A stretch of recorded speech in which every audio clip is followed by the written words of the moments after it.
Aloha, aloha, aloha, aloha to everybody out there. You know, everybody is enjoying themselves. Hopefully, everybody is enjoying themselves, doing their stuff. And welcome to this beautiful Friday night. And yes, guys, there's no Premier League this weekend, and we're going to get to that. So, obviously, we're going to address the whole EPL not happening. Should it happen? Should it not happen? The whole decision of no EPL games to go through. And that will be a nice segue into Harry Potter. Your boy, Harry Potter, yes, he is the new manager of Chelsea, and we're going to be discussing that as well as 4-4-3. I'm going to tell you why 4-4-3 makes sense. I'm going to tell you why 4-4-3 makes sense because that is called 5D chess. So we're going to address 4-4-3. I need a good explanation for that because Blancos, I have an amazing. Blancos, I've got an amazing because see, people are just missing it. They can't see through the genius, man. So we're going to talk about 4-4-3 and Harry Potter. And then I sent a video. Now, this video has been sort of trending, and I don't know how the hell they have to find on this video. Pep Guardiola giving his halftime team talk on the last day of the season against Aston Villa. When I believe, were they 2-0 down? I think they were 2-2. Yeah, they were 2 down at halftime. Yep. And people call me an anti-Pep guy. I found this very interesting. And I want to just talk about why I talk about the football mentality and the power of positive thinking, especially when you're under difficult situations, sporting-wise, man. And also, and just to end with, Modric is 37. Modric is 37 years of age. And people keep saying, okay, why do we... Because I'm coming at it with a whole new angle.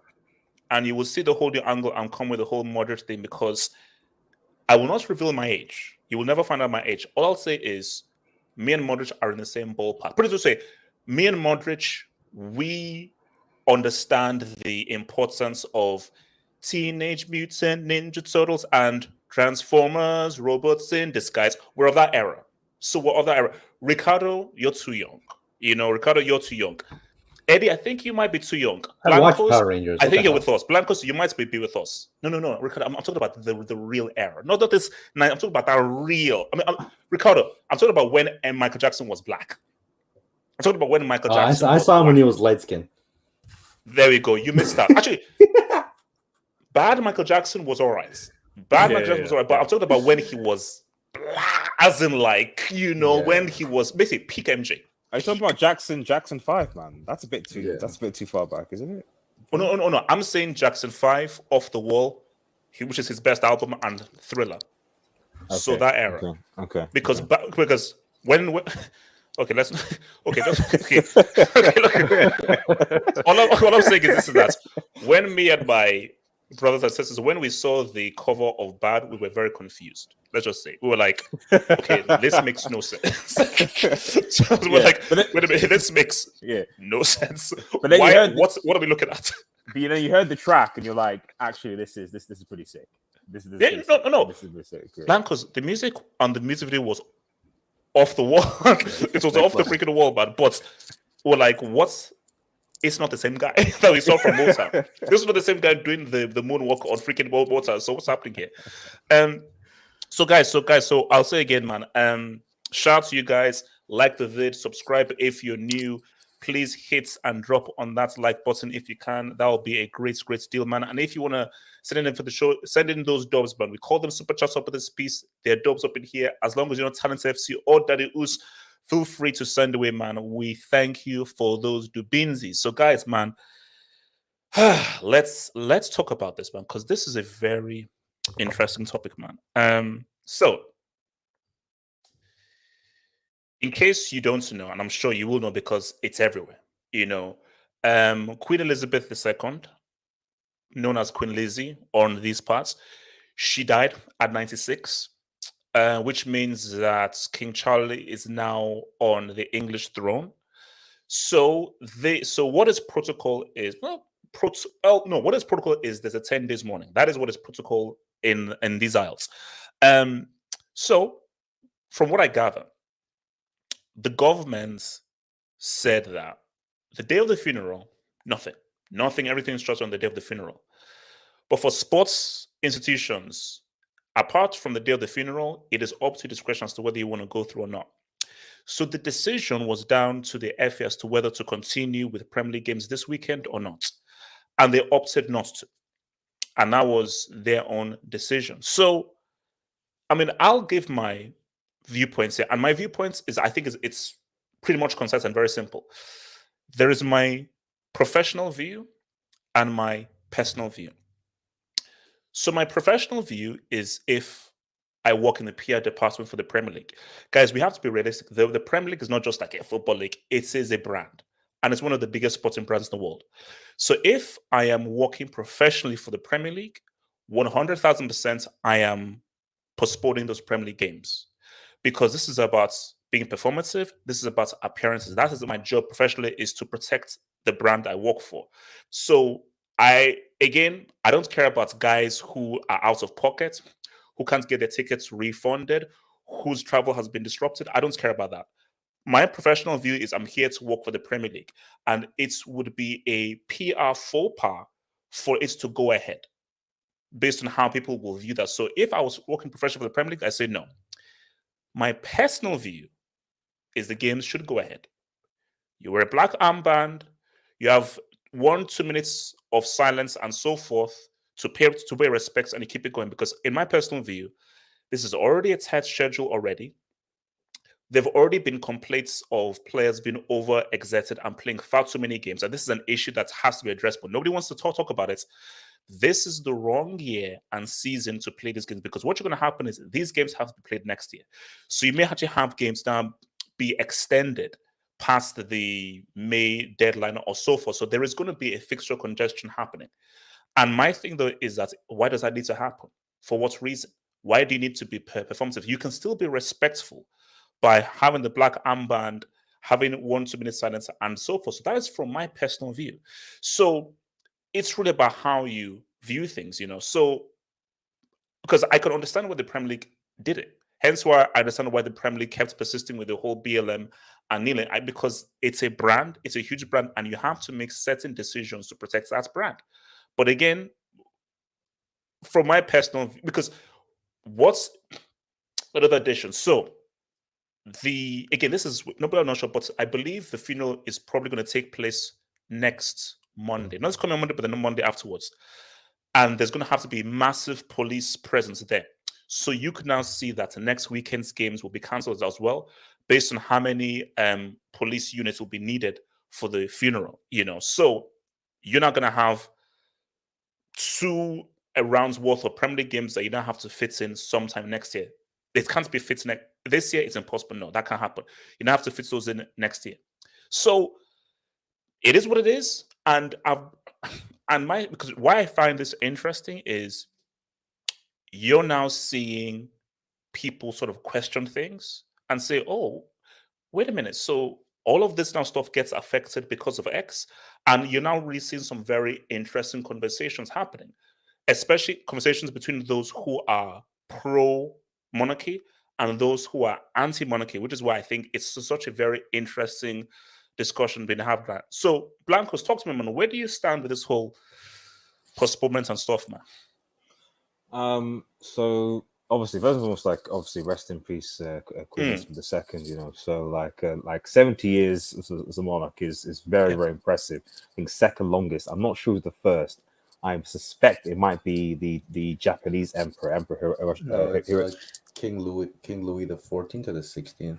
Oh really? Yeah. How long did he reign for? 73 years, I think. Oh, fair enough. Okay. 72. 22 years. Okay, fair Oh enough. yeah, because he was the one that was like a kid when he took the throne. Yes. Yeah. Okay. Fair enough. Fair enough. Shout out to the Frenchman. So, but yeah, so obviously, I think for a lot of it, like it was clearly coming. I mean, even as a medic, when I heard the initial reports on, I think it was in the morning, and they were saying that it came out that she was comfortable. I was like, I know what that means in doctor speak. She was comfortable means that like she's basically like she's dying basically. So. So, and you could kind of, if you actually look when they inaugurated, what's her name, the Prime Minister Liz Truss. If you actually see the, because you obviously see goes to greet him. If you actually notice her hand, you can see a cannula in her hand actually. So yeah, so those clearly she was clearly unwell, and you combine it with the fact that like her husband obviously had died. Wait, Blancos, wait, is that? I'm hearing some rustling there. I don't know whether you have like a. Is that me? It's yeah. I'm hearing so maybe it might be rustle from something. Does that turn it off? Is that gone now? I could I'm actually know it's fine. It's your headphones, bro. It might be your headphones like rustling against something, but right. Is it gone now? Yes. Yeah. Okay, fine. Hold on. Okay. Yeah. Okay. So yeah. Anyway. So yes, it wasn't unexpected. Let's put it that way. So, now as far as the logistics of things go, like, I think the first thing is that this isn't actually like a protocol. So when her father George actually died in 1952, the FA and football games were not actually postponed. They actually went ahead as planned. I think some rugby. I don't think it was rugby. I think cricket and some hockey was postponed. But the general gist of it was that it was down to the discretion of the organizing bodies. So at that time, and when George, I think it was the sixth, died, football went ahead like as planned, and it's basically the same in this instance as well. So I think from what I'm seeing on Twitter, a lot of people seem to think it's the government, it's the royal family, stuff like that. It's not the government or the royal family that are making this decision. It's it's to the discretion of the designated bodies. In this case, it's the FA. In combination with the Premier League, who have obviously decided that the games will be postponed. So that should be where if people have issue with it, that's where their direction should be taken, so to speak. Not that anyone is not that the Premier League have done particularly good things in the past anyway. So that's not a debate for another time. At the end of the day, like, and I want to be almost like a politician here. I don't think there's a right or wrong answer. I think depending on what the Premier League decided, there's almost like a damned if you do, damned if you don't situation. So I don't necessarily think that the decision they made was inherently wrong or right, because they would have got it wrong either way, depending on what side it was based on what side of the fence you're on. What I would say, in my personal opinion, is that I actually think that like the thing shouldn't gone ahead more from a celebratory point of view. You could have your 2-minute silence, people sing the national anthem in different stadiums. There's like you could turn it more into a celebratory of the Queen's life, and also acknowledgements as well, and acknowledgement of things. Because if it's just more people just going to be inside and then just they're going to be watching other things on Netflix, doing the things, they're not really going to be focusing. So but again, sorry, that's an excellent point. How many kids? The 17-year-old isn't watching that funeral. No, the 17-year-old is going to be focusing on YouTube and Netflix rather than watching all the stuff on social TV. So the only time for the 16, 17-year-old to actually talk about why she's such a big deal is before that football game. You have a speech, you have something at halftime. Exactly. And now that 16, 17-year-old is now, exactly. Without that, exactly. I'm sorry, I'm 16. I play video games. I support my football team. Why am I watching any of this like black and white stuff on TV? Yeah, exactly. So that's what I'm saying. I think that, in my personal opinion, it should have been done more of there should have been more of a celebratory situation than the morning situation, in my personal opinion.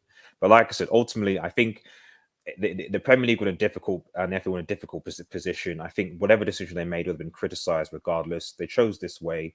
It's going to be presumably 2 weeks' time. I don't know whether Todd Boehly was aware of this and decided to sack Thomas Tuchel, knowing that the Brighton manager would have more time. Blancos will get relax. I know. Eddie, this. Blancos will Anyway, get I that. got a point, yeah, because 4-3-3 is wild, man. The 4-4-3 is wild, man. It's wild. But anyway, yeah, that's my thoughts anyway. So. Ricardo, what are you from a Canadian's point of view? Yeah, well, look, man, I'm sad. I hope I get some days off. That my queen fell apart. We're part of the Commonwealth, so I hope really yeah, it's hoping. true. Yeah, I didn't. Yes, I I didn't really- realize that. Okay, I was like, what? How the hell are Canada in? Okay, right. Yeah, I mean, I hope I hope I get some days off, but but no, look, I'm a history merchant. Like, I love history, regardless of where it is. It doesn't matter. Any corner of the world, I like it. I think one thing that, like, what they decided to do is something they had already set in plan. So this is not like some improvised thing. Like, this has been a set plan for God knows how long. I don't know how many guys are familiar, but it's Operation London Bridge. And that's a pretty funny name, but it's literally what it is. I've heard of it like long time ago. And so to me, to live in the present day and suggest that, well, this is the right decision, this is not the right decision, it doesn't really matter, because this is kind of was already set, and you just have to follow protocol. So I agree with what RDS is saying, that like whatever decision they made, there was going to be some sort of lashback on it, whatever. So it doesn't really matter. To me, it's like history is history. Like, it's not good. Good history is good history, bad history, bad history. Like, it is what it is. Like, No. But Ricardo, but the point that I made and Blacks made is that Operation London Bridge has nothing to do with sports postponing games. That's but about it has everything to the do. 10-day mourning, state's funeral, and so forth. Yes, but so. everything pertains to that. So it's just like a whole unified what's going to happen when this happens. So everything that's like, it's kind of like an umbrella. That's the tip of the umbrella, and everything falls under it. It doesn't matter what you do or who you are following this particular operation, right? So like I said, it's like whether or not you agree with her, like, oh, well, what she's done, like, to me, like, the jokes are funny, don't get me wrong, but like whether or not you care about her or the event is like, to me, I see it more as just paying tribute and respect to the history of and traditions of England, whether or not, like I said, whether you agree with it or not. It doesn't really matter whether you agree, because it's still part of history, right? And like I said, history can be good, history can be bad. To me, you just take it for what it is. Like, every monarch, every politician, like, bro, they're all evil in some light. They all done some shady shit. So it's not like she's different. Like, she maybe is different in the sense that she's done some crazy shit for a longer periods of time. But bro, everybody, at the end of the day, everybody's buried 6 feet under. So I mean, what the Premier League decided to do doesn't surprise me. I just think that they actually just followed protocol. I just don't necessarily think it's a PR thing, because I think if they I feel for the people who traveled, right? Because remember, a lot of these big teams, like, they have people from outside the country coming in, and it just so happens, like, it's very unfortunate that happened to those particular people. But England as a country is not going to change their stance because other people decided to come into their country and do what they want to do. That's just the reality of the situation. So I quite generally don't have an issue with what they're doing. I think this was established so long ago. So to complain about it now, you're just really complaining about nothing. I mean, Ricardo, despite, I mean, if talking about sadness, despite reigning for 70 years, it's like incredible that she couldn't, the Queen couldn't witness Manchester City winning a Champions League, man. Or Arsenal, or Arsenal for that matter, man. Right, 70 years jokes. and couldn't see that, She cares about England, not Europe. All right. Manchester City is an Well, English wait, are you club. telling me the last English team that she witnessed lift the Champions League was Chelsea? Is that what you're telling me? Wow. Queen Lizzie Eddie, tax, man, Queen Eddie. Lizzie tax. Eddie, speak some fluency, man. So what's it say? No, but Eddie, look, man, I said, I mean, I don't want to sort of combine things, but Yeah, this we'll is get there. very good for We'll Potter. get there. We'll get there. It's very good because it's very good. It's very good for Harry. So, Hey, do you agree, disagree, or you're like, hey, like, it's history. It is what it is. Boom. look, like I said, man, shout out to Todd B giving the Premier League some, brown paper bags on the table, so we could get the weekend game postponed because Chelsea were early kickoff, So Yes, yeah. No, Victor, don't make that face. Give your Victor, boy, don't make that give your face. boys some more time. But look, as far as an international, customer of the Premier League, let me put it that way. I kind of understood why they did it but like Los Blancos was saying before, they kind of missed an opportunity in terms of educating people through a celebration of what she done. Give a 5-minute presentation, sing the national anthem, because a lot of people, not just in the stadiums but across the world as well, they don't give a shit.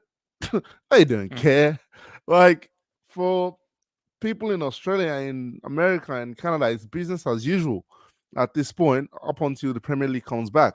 Whereas you could have played this weekend's game, then postpone next weekend's game. Like, forget about it from a logistics point of view right now in terms of you've got to fit 2 game weekends back in.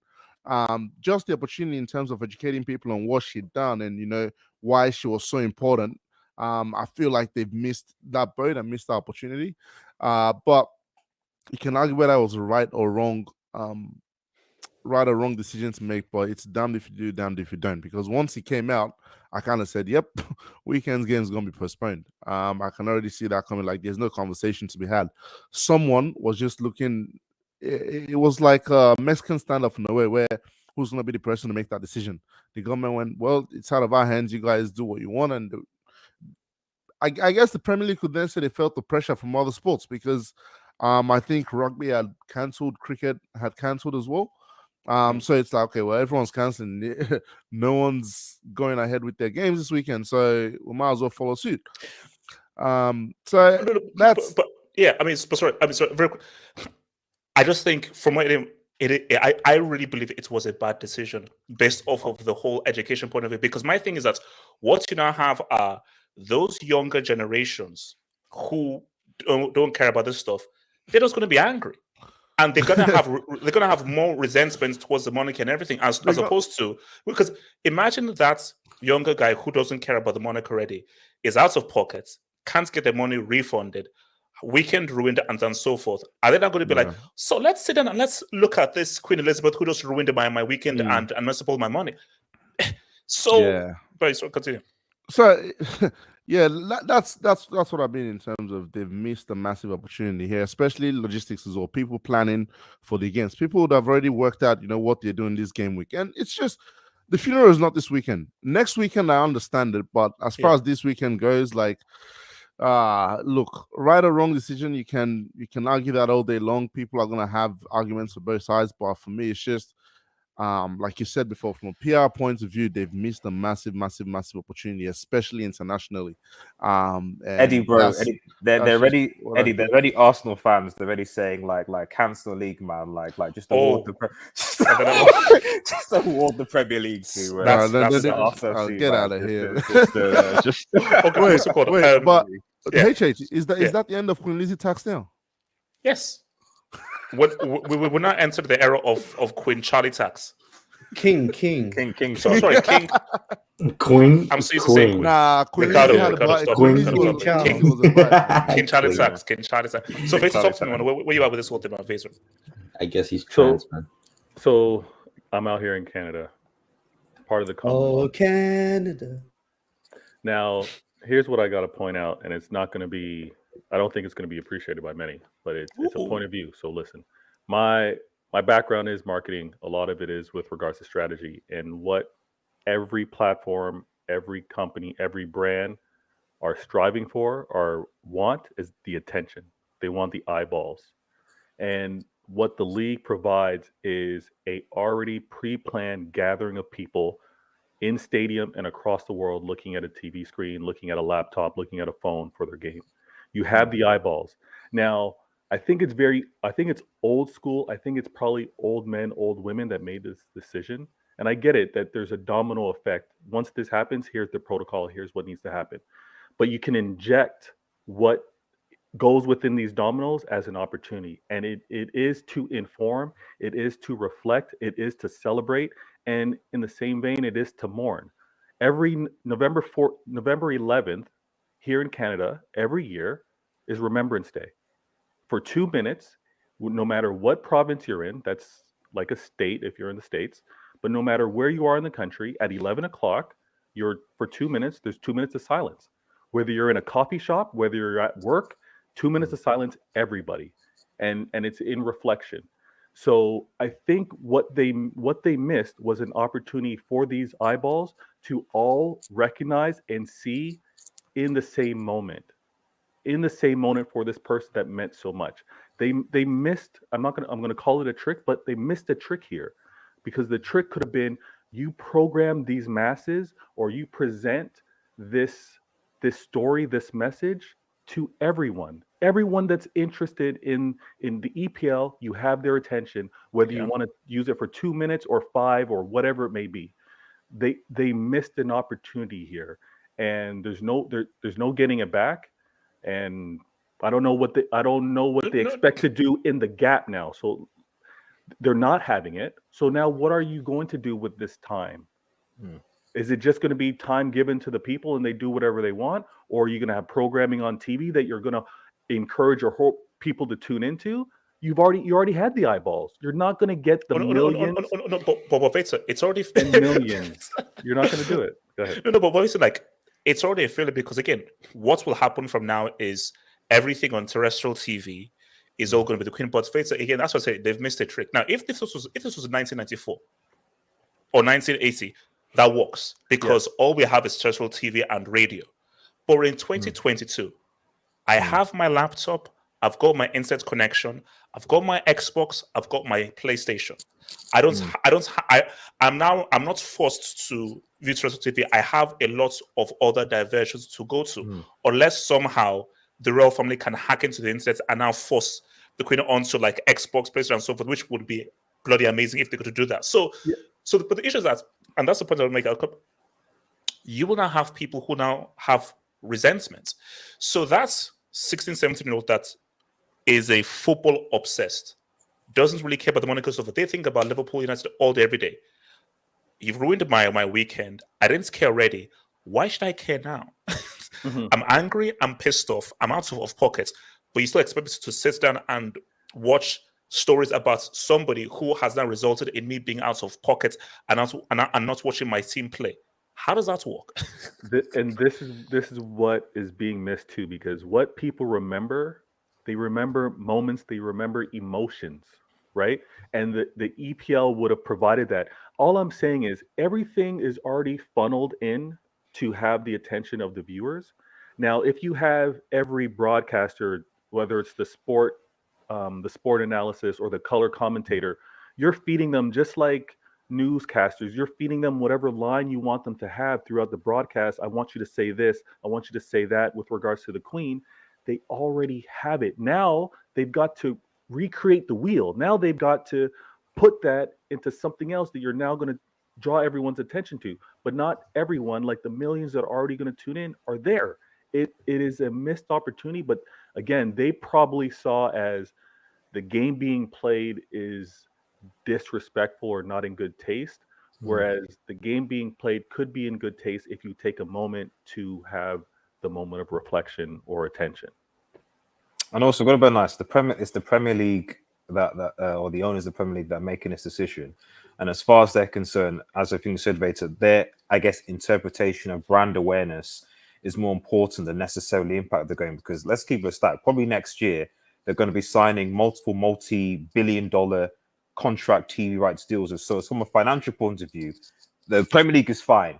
It's going to be it's already way ahead, and probably even more way ahead than Serie, La Liga combined, even though those leagues are going to be coming on. So money isn't going to be an issue. So in their mind, they were probably just thinking, okay, what's the best brand awareness thing to do in this moment in time? Oh, we think it's probably to sort of, but sort of to delay the fixtures, which maybe further reflection was probably not the best idea. Yes, it talks to me, man. I hear what everyone's saying, but I don't have the same view as everyone. I really don't, because for me, and something you said, HH, is like, there's no. I want to stress this as much as I possibly can. The young generation, as much as people say they care about them, no one cares about the young generation and what they think. I'm just going to put that out there. Angry 15, 16-year-olds, no one cares what they think. People assume when you're 15 and 16, when you're a young adult, when you're in your mid-20s, that you're irresponsible anyways. You're just mad all the time for no reason. You yell, you all that stuff. And as you grow older, the more mature, the more you understand society, the more life humbles you. Your whole demeanor changes, your whole point of view changes. So that's the way people view the way the young people being angry that football was canceled. So for me, the way I look at it is like England does things their own way, and they're unapologetic about it. True. Yes. That's just the reality. They don't care what other people think. They will do what they want to do. And we're England. We do it our own way. We have our own views. This is what we do. And when it comes down to the Queen, because she is the Queen, and I have not seen someone. There's not a monarchy. Wait, no. Yes, no. She is the English Queen, because No, if you say the Queen, there is Queen B. Queen B does exist. So yeah. So we have to qualify it. when we talk about the Queen of England, everybody knows who she is. Like we're talking about like videos out there. She met with Michael Jackson. She met with Jay-Z and like everybody that was everybody when they come and meet the Queen is the Queen. So when someone's such a how do I say in turn, especially to England, when that person ends up passing away, people don't care about what no. 10 days of mourning, everything's shut down. And then it's interesting what they did as well. It's like they give the onus to the EPL, but the EPL and the owners, they knew better. See, the question is not a single person. I have not heard a single person say they won't cancel it. Everybody knew that they were going to cancel it. I understand we're having this argument, should they not cancel it? But for me, the way I look at it is like, okay, they canceled it. Boom. I accepted it. That's how England is. That's how England function. Their queen died. I don't know. To be honest, I'm not gonna lie to you. I don't much care about the queen, but in a way, I want to say this in a way that doesn't offend a lot of people, because a lot of people don't like the queen, and I understand it, and I understand their opinion, and I get it. But I respect that England has, this is what England is. This is how they do things, and I respect it. But sorry, very quickly. But yes, so don't you see? Because I fully agree with your points, but don't you sort of understand like Veto, Blancos, and my point, which is that there's a feeling within England. There is a section of people, specifically the younger generation, who have a bit of resentment towards the monarchy and feel detached and so forth. Because you are right from a very traditional point of view, but you can be three-dimensional and a little bit more dynamic. As okay, I know this is what we should do, and of course I'm not surprised. I knew that this was going to happen, but you could sort of be dynamic and say, I know this is what we're supposed to do, but let's try and bring the younger generation together. Let's try and give them so much more appreciation, and let's just actually like take veer left a little bit and say, let's actually, as Vito said, put more eyeballs onto Queen, because yes, what you now provide is that gap between the younger generation and the monarchy is going to get even further, and more guys will say. I mean, the only thing I'd say to the HH is if the PL really gave a crap about the younger generation, why are they charging extortionate prices in season tickets? Well, let's keep it. The thing is, what I'm trying to say is, wait, sorry, yes, very quick, real quick. That's why I said at the start, professional opinion and personal opinion. If I'm working for the Premier League, I don't give a damn about you young guys, because we're here to extort you. The brand matters the most. Screw you young guys and so forth. This is about the brand, and we are canceling this damn thing because we need to for performance reasons. Sorry, yes. The thing is, it's like sometimes I know this is something that I realized, because I'm not a fan of politics at all. It's one of the things I really hate in this world is politics. I really do not like politics. But one thing I learned about politicians and the political atmosphere is that they don't care they really don't care. They will make decisions that they genuinely believe in their small circle is fit for everyone. Everyone everyone says, okay, it's the marks, all that stuff, but no, we elect these people to make decisions for us. So at the end of the day, it's like a group of small people come together, like-minded people come together and made a decision for everyone.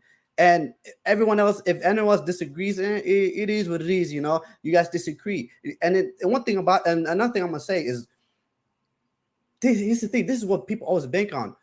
Bro, he's a 15-year-old. He doesn't know any better. He says they're 16-year-old. They don't know any better. They're 21-year-old. They still don't know any better. They're 25-year-old. They still don't know any better. That's how the older generation. That's how they view things.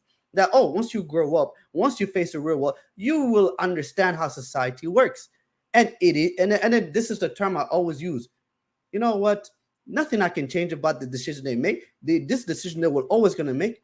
It is what it is. And that's what it is. It really is like that. It really is like that. It is what it is. And then the thing is, like, people say, oh, they're going to hate the monarchy. People hate the monarchy anyway. And the monarchy will always exist. It will exist forever. That's why I said, look, for me, as I said again, if you've lived in England and so forth, this ain't surprising. Like I said, nothing is shocked. It is like, it is what it is. But look, I think let's move beyond that. Now, let's not mentioning Chelsea. Who does this break? Is this a break? Because here's my thing. Not mentioning Chelsea, I think this might affect Arsenal. Yeah, it screws Arsenal. So this bad. is great for Liverpool. Is it? For City, it is. I think for two teams, I think for Liverpool, it's great. It is great because I think Liverpool just need a nice break to refresh themselves. And also, if next weekend's games are cancelled, the Chelsea game is on Sunday. So this goes for Liverpool. For Arsenal, especially after getting back to winning ways, what Arsenal wanted is after that loss against Leicester, let's just get right back in it.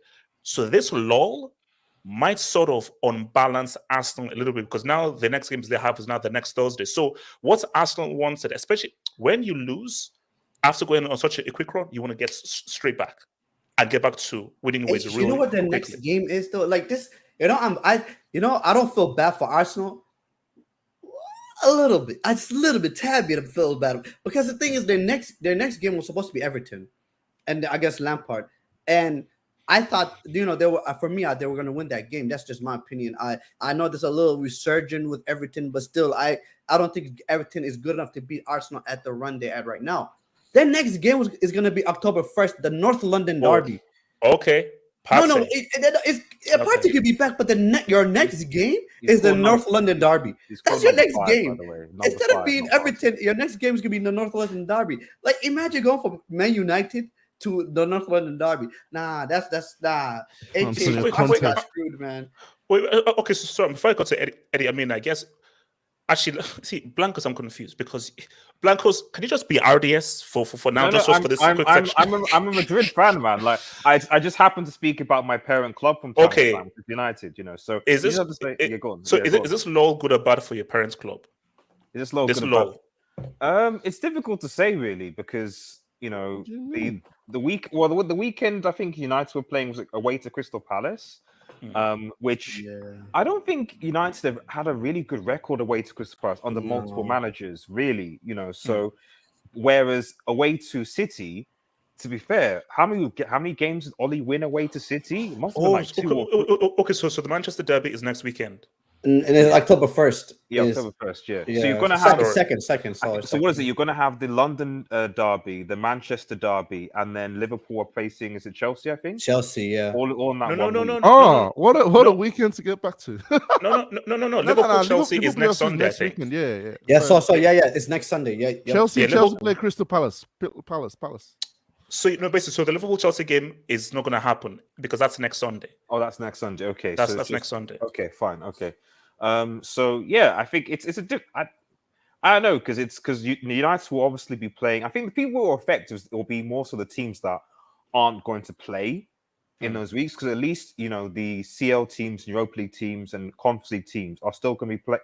English teams are still going to be playing football, so there's still going to be an element of fitness. But for the others of 2 weeks off, it's like, okay, you've got 2 weeks off. Is that going to affect people's fitness or what have you? I don't know. Obviously, Chelsea. No. But I think it's for me. I think someone said it's a momentum thing. No, fitness will be fun and you can train. I just feel like if you're Arsenal have had such good momentum, a bit subsided by United, but they go back to winning ways. What Arsenal want is let's keep going because if you now are away for a few weeks, do you still have that same juice that you had week to week? Remember, the thing about this schedule is the games come thick and fast, and Arsenal was sort of on a run. So if you now have 2 weeks of not doing anything, and now you now get back. Do you still have that kind of juice and mindset you said? Just to remind me, the international break is after that week as well, isn't it? Yes, right, it is. It's after that week as well. That's a problem as well. Okay, yes. So basically, we're looking at like 3 weeks before you get back to thinking games. Yeah. So that's a problem. Yeah, that's a break. But you know what's interesting about Liverpool, right? Liverpool right now, I don't think they. I understand people say it would be good for Liverpool to not play in Premier League, but at the same time, you look at Liverpool, you're like, do you still want to be playing Champions League games? Because like they're still going to play Ajax. So Liverpool could be in a situation that if they lose against Ajax, that's 2 losses in a row. I guess Ajax and Napoli. So like literally they have no points after 2 games in the Champions League, and they have to wait another 2 weeks just to play the next Premier League game. So it's like I don't know. Wait, who are Liverpool playing this weekend? They were supposed to play Fulham, I believe. No. Chelsea were playing Wolves. Yeah, that wouldn't have been an easy game either.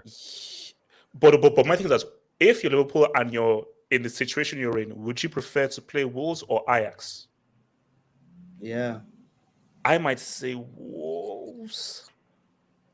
Because your next game against Ajax, it's like you're looking a bit tricky. Ajax can play a little, and it's a Champions League game as well. And I would like a little EPL Wolves. I know them. We've played them a lot of times before. Let's have us as a nice tuner before we now go against Ajax again. They'd rather play the Wolves for sure because the way Ajax is probably going to attack them and the way their defense has been looking. Yeah, I guess the same could be said about Chelsea Salzburg as well. So Blancos, we have a separate topic for that. Blancos, I said not Chelsea. Yes. Here's a problem with Liverpool. Here's a problem with Liverpool. Okay, they're not playing Wolves. Great, I think that would have been a tricky tie. But you're in a situation you got smashed in by Napoli.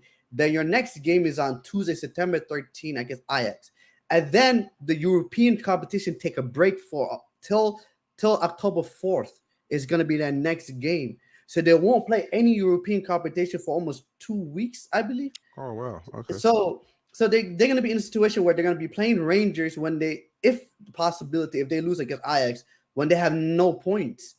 That's crazy, HH. Like that's actually crazy. No, because my thing is that the way Ajax move the ball around and so forth for Liverpool, if that is your next game after what Napoli did to you, now the only difficulty it's Anfield.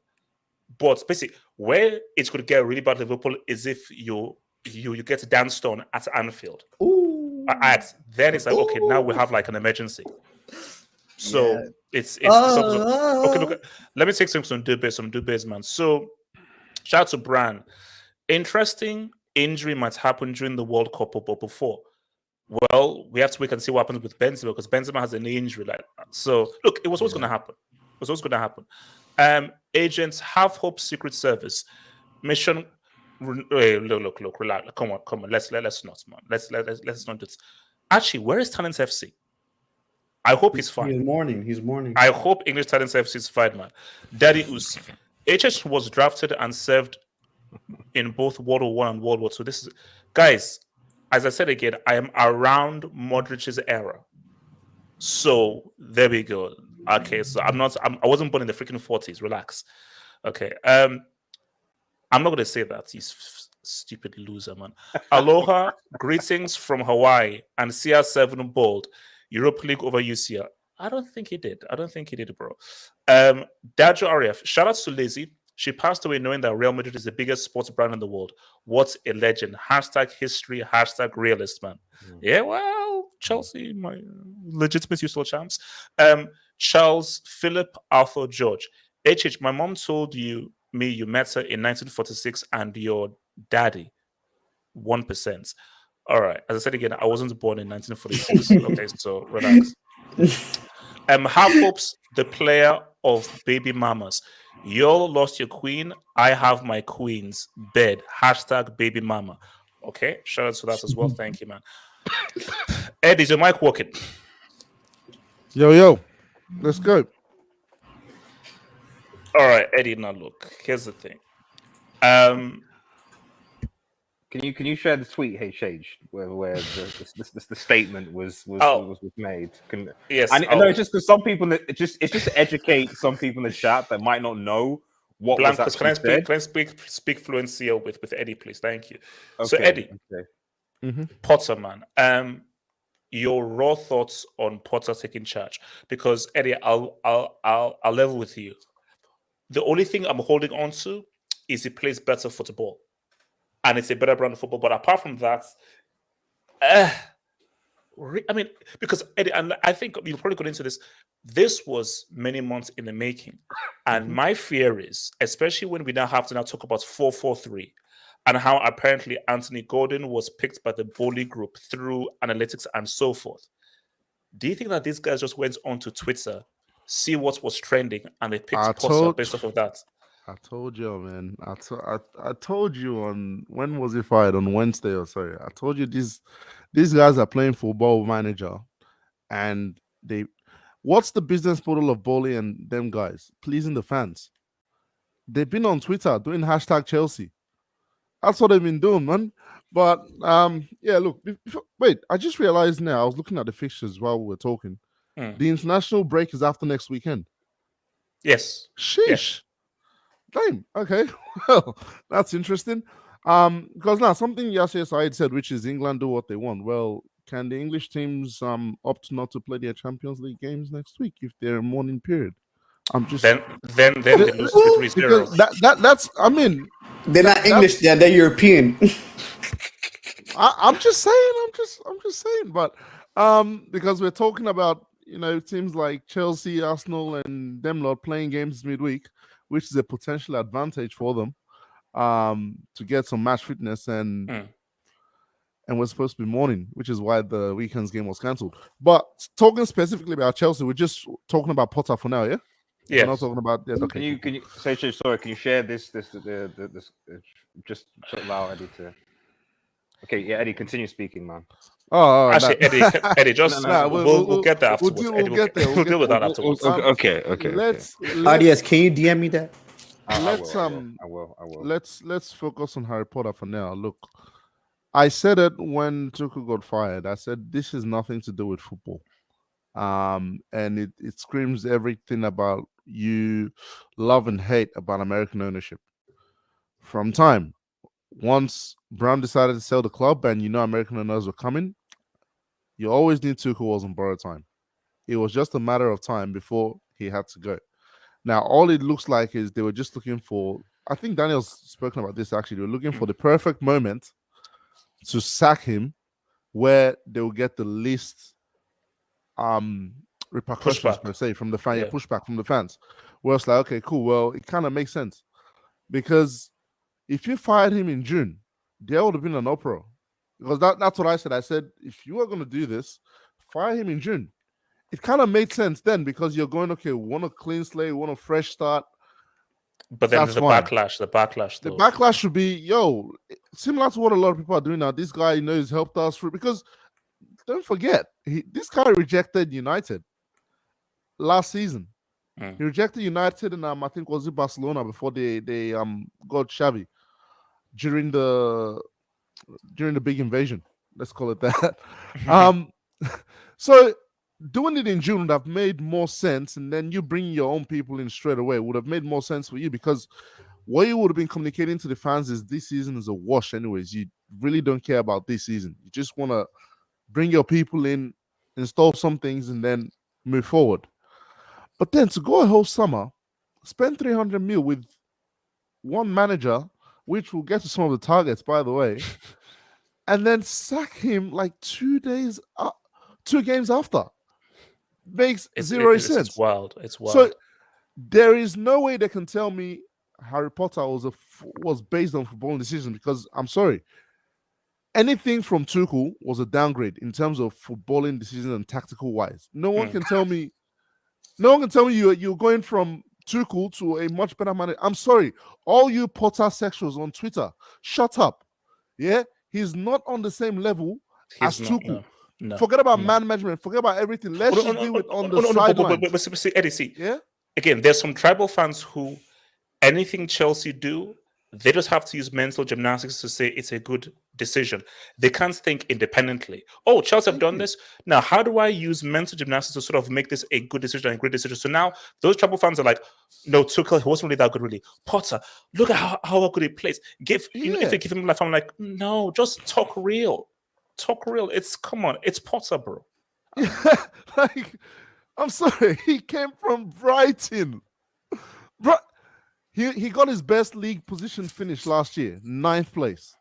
Yeah, with Brighton. I'm sorry, you can't tell me he's this tactical genius. He doesn't have the background. Look, he might be a success at Chelsea, and he's here now. Chelsea, you have to back him. By the way, I've started a process, and because we're out of the transfer window, my loan papers to Real Madrid are currently on hold. Eddie, in January, look, I'm just making a big announcement now. We started the loan process. Eddie, we need all our soldiers. Eddie, I need every soldier. Eddie, look, I need. Eddie, I want you to repeat after Eddie. Look, Eddie, don't use this man as inspiration. Don't use this man as inspiration. Los Blancos. Look, you Madrid fans. Wait, have you been DMing Eddie? You sick Madrid fans in the street? No. I mean, no. We need all our soldiers. No, HH. I saw Hazard's call last week. Like, look, he's coming back. Yeah. I want to go support my boy, man. Hazard's balling, HH, not tempted.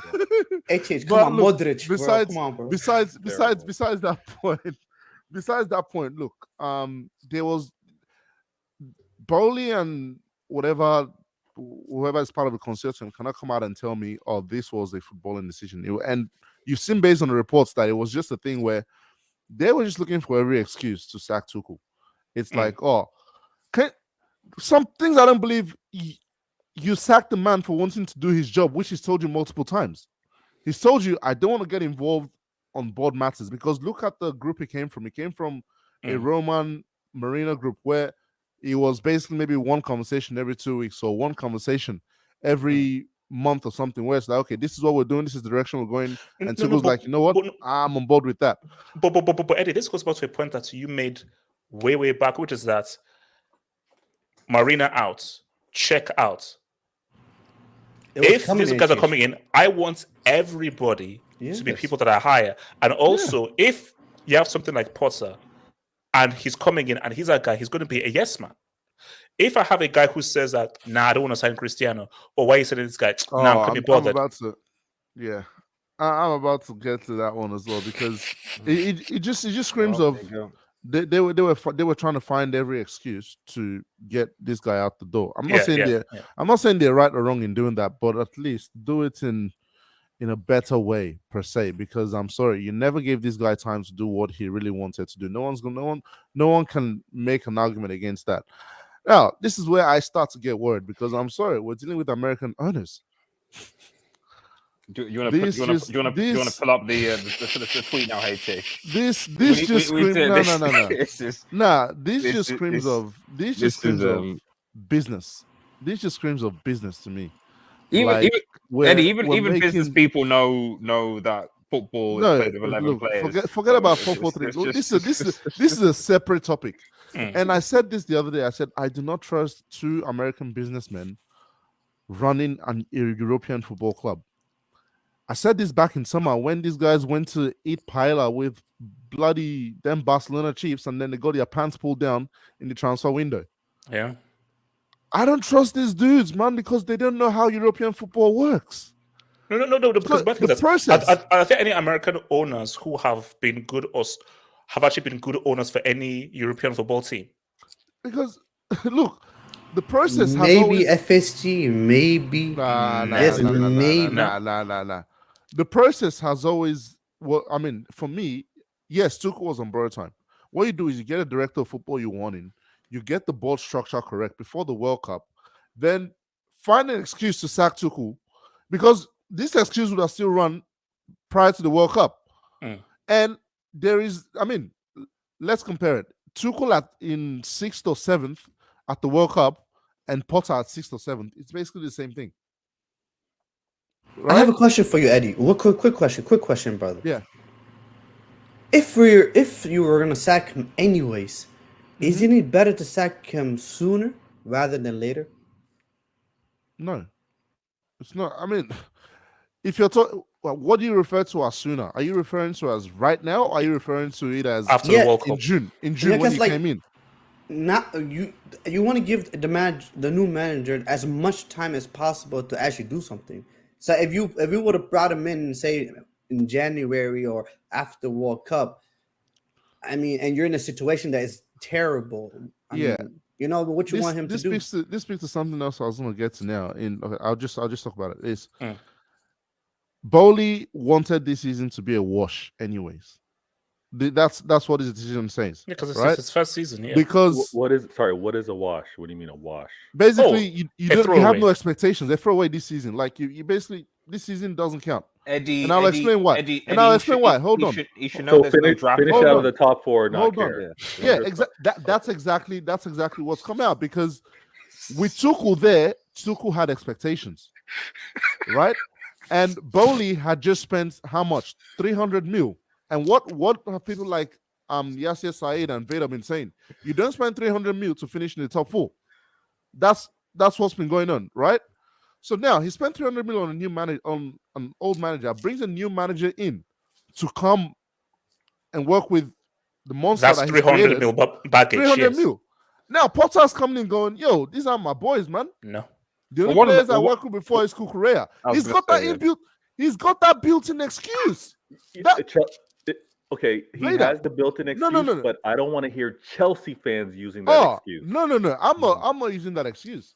But my thing is, like, Potter has that built-in excuse now of, oh well, this is not my squad. Basically, the Arteta thing, where Arteta is coming and going, oh, I'm working with Emery players. But you want an FA Cup with those players? You want to tell me they're trash? No. So if you look on Twitter, because I saw on Twitter today, top four now is no longer a must. Wow. Wait, hold on. Wait. What? Excuse me, what? Hey, this is how scary it is. I heard it doesn't matter what position Potter finishes this year, Boehly doesn't care because it's his guy. Boehly is going for the draft pick. I knew it. He's going, and he's going for the draft pick, man. He's saying, this is why HH, let's see what happens. We're gonna have to jump on the hashtag trust the process, because look, that's what this is. No. See, this is what I was fearful of. When Abramovich steps down, I was like, are Chelsea now just going to be a vibes team where it's like, you know? That's what it is. Because let's look at Potter. English fans love him. Who does Boehly want to please? The English fans at Chelsea. Oh, we can't say Queen Lizzie tax, King Charlie tax now, right? All of them who are stadium goers who want to see good football and all that. You all said Tuchel wasn't playing good enough football. Now you're gonna get good football. Does it translate to winning football though? I'll leave that for you all to answer, because there's a difference between you wanting to play good and you wanting to play winning football. Because yes, we forget that this guy was playing beautiful football at Brighton for the last 3 years. But in those 3 years, he finished 16th, 15th, and 9th. Talk about the fact that they had, much worse players and he worked on their thing. At Brighton, his role was not to finish in European position. His role was just keep us in the Premier League. It doesn't matter if we finish 9th, 15th, 8th, or whatever. Just stay in the Premier League, right? And improve youth players and all this kind of stuff. His expectations was different. At Chelsea, the expectations is different. But I already know what's coming, because what did Boehly do again during the summer? He bought a lot of young players. Chukwuemeka, Cassidy, Zacharias coming in January. Omari Hutchinson from Arsenal. HH, Cobham sexuals are going to be happy, because it's going to be a thing now where you're promoting youth players left, right, center, and it's like, oh, this kid came from the academy. This kid was signed at 18, 19-year-old. What did he do with Fofana? 7-year deal, right? This guy's been handing out 6, 7-year deals like crazy, because you want one of two things. You want a manager. Sorry, let's get to the... So, how... Joe, I just always want to be clear. So how screwed are Chelsea? What do you mean by screwed? It comes down to what your expectations are, right? Let me tell you right now. Forget the CL this season. Forget competing for the league title this season. I'm not saying that you can't have these expectations on the squad, But based on what I'm seeing, I've got to be real. I don't expect nothing from champion. I'll take quarterfinal right now, right? The Premier League, just forget it. Like, you're not competing there. So from that standpoint, if your aim is to win the Champions League and do something Premier League, oh, you're screwed.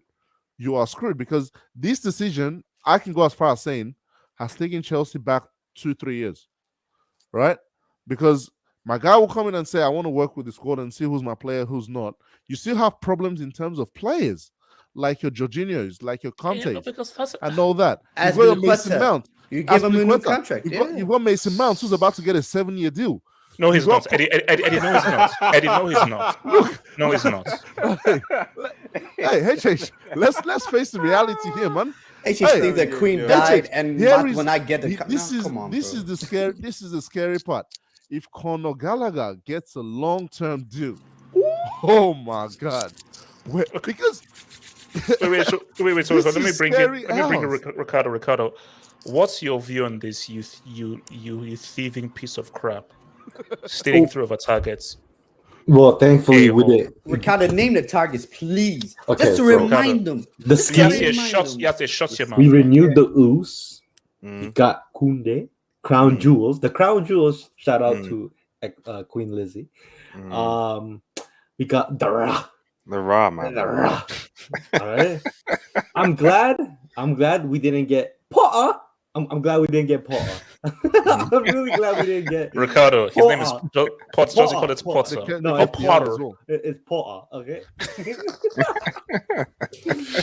Eddie, this is going to be bad, man. I'm gonna keep it. All I heard is that never in the history of the Premier League an English manor has won. Are these true, right? This is true. Yeah, not an English manager, no, because Fergie's Scottish, obviously. Yes, of course. So right? Come on. We're done for 5 years. So wait, hold on. Ricardo me again. Remind me again. Is Potter English? Is he English? Yeah, he's English. Yeah. Yes. Okay, so in other words, your club is doomed. You're not winning anything. So this curse lives on. But yeah, I think it's entertaining and very well thought out plan by Todd B, the guy you were twerking for all summer. Oh, come on, Ricardo, you gotta say Todd B. No, I don't want to embarrass myself. I don't think I can execute that name. But so yeah, look, man, it is what it is, man. We'll see where it goes. He started great at Brighton. Luckily, Kukureya played with him last year, and look where he is now. So that may actually turn from a good signing to a great signing, and yeah, maybe they might actually be a lot better. So shout out to Graham Potter, but it might be a good turnaround. I'm optimistic. Optimistic. Wait, okay. HH, sorry. Before someone else goes, this is another thing that annoys me. All right, you gave the man nearly double the annual salary of Thomas Tuchel. And you gave him twice the length of the deal that Tuchel got when he came in. Based on what? Eddie, this reminds me, based on what? Remember when Man United signed David Moyes? We gave him a 7-year contract. Bro, we gave him one of the biggest contracts ever, bro. This is not looking good, because if you want to pick the last 3 times a young manager has stepped up to the big club, it ain't good, right? The first one was AVB. The second one's Brendan Rodgers and David Moyes. But why 7 years? Give him at least 3 years. History tells you, and all evidence points to the fact that this shit doesn't work. But Todd B, like HH's guy would, like HH to say it, he thinks. And by the way, Potter is going to be helping to choose the director of football. Yes. He will, yeah. Potter will choose his own director of football. Someone else. Wait. I mean, Blancos, I need to. Hey, can you let me land for 2 seconds? It's okay. Or do you want to go? Oh, thanks, Beta, man. Thanks, Beta, thanks for sure. So let me just. I just need to remind myself again of that. Just Blancos, at least I stay with my club through good and bad times. Streets, at least I stay with my clubs through good times and bad times and so forth. That will be tested. Share what the bloody hell should I want to share the tweet one more time, because I think we need to really just expand this briefly. Now I confess I'm not the Traitor. smartest. I'm not the smartest dude. Okay, on the panel, Vater, Yasser, Ricardo, so Eddie, you guys, and even the chat guys, you guys probably have a lot more footballing ball knowledge, than I do. So I put my hands up to that. Whoa. So when I say that I need an education, because when I saw this, I've never come across the idea of a 4-4-3. Can I respond? No, I've almost finished it because I need to give it space because I know about 4-4-2 and I know about 4-3-3, but the thing is, I've not processed it. It's not something that's come into my mind. So in my mind, I was like, listen, I'm uneducated. I'm ignorant. I don't know what these American Blancos, it's very when they call simple. Soccer when they say. Do you know what he said? I've almost finished it. Sorry, it's just important to just suggest it because when you talk about the owner of Chelsea Football Club who goes to one of the best managers in European football and says, "Listen, bro, these are my plans for next season. Here is 4-4-3. I want you to implement that." I don't know how I'm supposed to react to that. I don't know how the chat's supposed to react to it. I know how I'm supposed to react first of all, to it. chat, shut up. And let me respond to Blancos. I don't know. Blancos, let me respond to you. Yeah, no. Yeah. When he says 4-4-3, okay, he means that okay. Play as if you have an extra man. It's as simple as that. Play as if. Eddie, you're supposed to back me up. Are you thinking what I'm thinking? No. Eddie, you're supposed to back me up. Edouard Mendy is supposed to play as a goalkeeper and You gotta drop something. Are you thinking what I'm thinking? What is what? Because there were going to be some payments to refs mid-game. You know what I mean? So play like you have an extra. No. Come on, Eddie. Let's give Todd Boehly some rope here. No, because I don't. Play as if. Okay. It's really 4-4-2, but play as if you have that extra man. So play as if do these guys have an extra man based on the movement? No, but the thing is, Change. If the owners already got their mindset, it's almost like he'd already set up Thomas Tuchel to fail. Because of course, I've already given you a formation that doesn't actually exist in real life. That's my expectation. I want you to set up. Is your mic working? In game, so I've almost finished it, Jade. I want you to set up in game in a formation that doesn't exist. What was Thomas Tuchel expected to do? Blancos, at least I stay with my team. No. At least I stay with my team. No, I'm just through good and bad times. So what are you saying? No, hey, Jade, I'm just trying to explain why Thomas Tuchel got sacked. Because at the end of the day, it was. And we're still the UCL champs, the legitimate UCL champs. Now, but the problem is that there's a good chance you might lose to Salzburg and possibly AC Milan. That's a problem. Okay. The other problem is that oh my God, no, hold on. Okay, I know. In the event that Chelsea somehow say, "What's up, Blancos? I want you back here, Blancos. I want you hosting the hangouts if Potter says what's up. If he starts winning, I want you hosting because Blancos, you always have Eddie. I said if Eddie. I said if.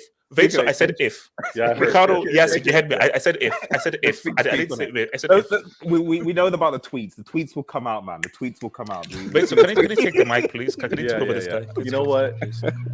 This whole thing stinks of Chelsea DNA. It is. It stinks of Chelsea DNA because you mean of winning trophies? It's who they are. I mean of how they manage managers. Like the treatment of managers. This is what Chelsea does, right? And I know it's a new ownership, but and we know the previous ownership on how managers were treated, right? I think Todd B came in here and he's like, obviously he did his homework. He saw how managers were treated, whether they won the previous year or whether they were shortly into a season and were given the axe. He's like ruthless, ruthless, very ruthless. Very ruthless, right? So that's not surprising. I think the silver lining here for all the Chelsea fans that did like what Tuchel was doing, and obviously he was having a rough patch, was his legacy got spared. Tuchel's legacy got spared with this early firing because I don't think it was going to be a successful season. I think it was probably going to be his most challenging season and would have tainted the Champions League winner and winning two cups, I believe, while there in a really short stint. I think this probably could have ended up as a season with no trophies and would have tainted his legacy. He now has the opportunity to get another high profile managing job because Real of Madrid. Wow. Because of what he didn't have to experience this year. Now, Todd B is a billionaire. We've all talked about this on this show. He's an American. We talked about how he wants his profits. We talked about how he went through here like a cowboy, and he got everybody out the door. Everybody that wasn't his, he got out the door. And the last piece was Tuchel. The last piece was him, and he just waited for the But V, why give him 300 mil? Why give him 300 mil? Why? He didn't give him the 300 mil. He gave Chelsea the 300 mil. These are players, whether it is under the guise of these are your players, Tuchel. I don't know. Mhm. Hey, this isn't my life now, and I'm sure it's. Wait, hold on. So I think he was playing like 5D chess. So he was on the phone to Graham Potter, and was saying, "Yo, Graham, Graham, I got you. What do you want? Let's say what's up." So once you're in, I think what's happened is early on. Sorry, Vader, I'll come back to you in a minute. No worries. I think what's happened is early on in the window, Tuchel was involved in these conversations, right? Which is why you got. I think Sterling was the first signing that Chelsea made. Sterling was the first signing Chelsea made, and if you look at after Sterling, Koulibaly didn't come till 2 weeks after that. But between Koulibaly and the next big Chelsea signing, there was like a month, and you knew Chelsea had to get a lot of players in this window. So I think what's happened is in that month, there's been a relationship breakdown because a lot of the targets Chelsea got at the end of the window just came out of nowhere. That's true. It was your Kukurea, your Fofanas.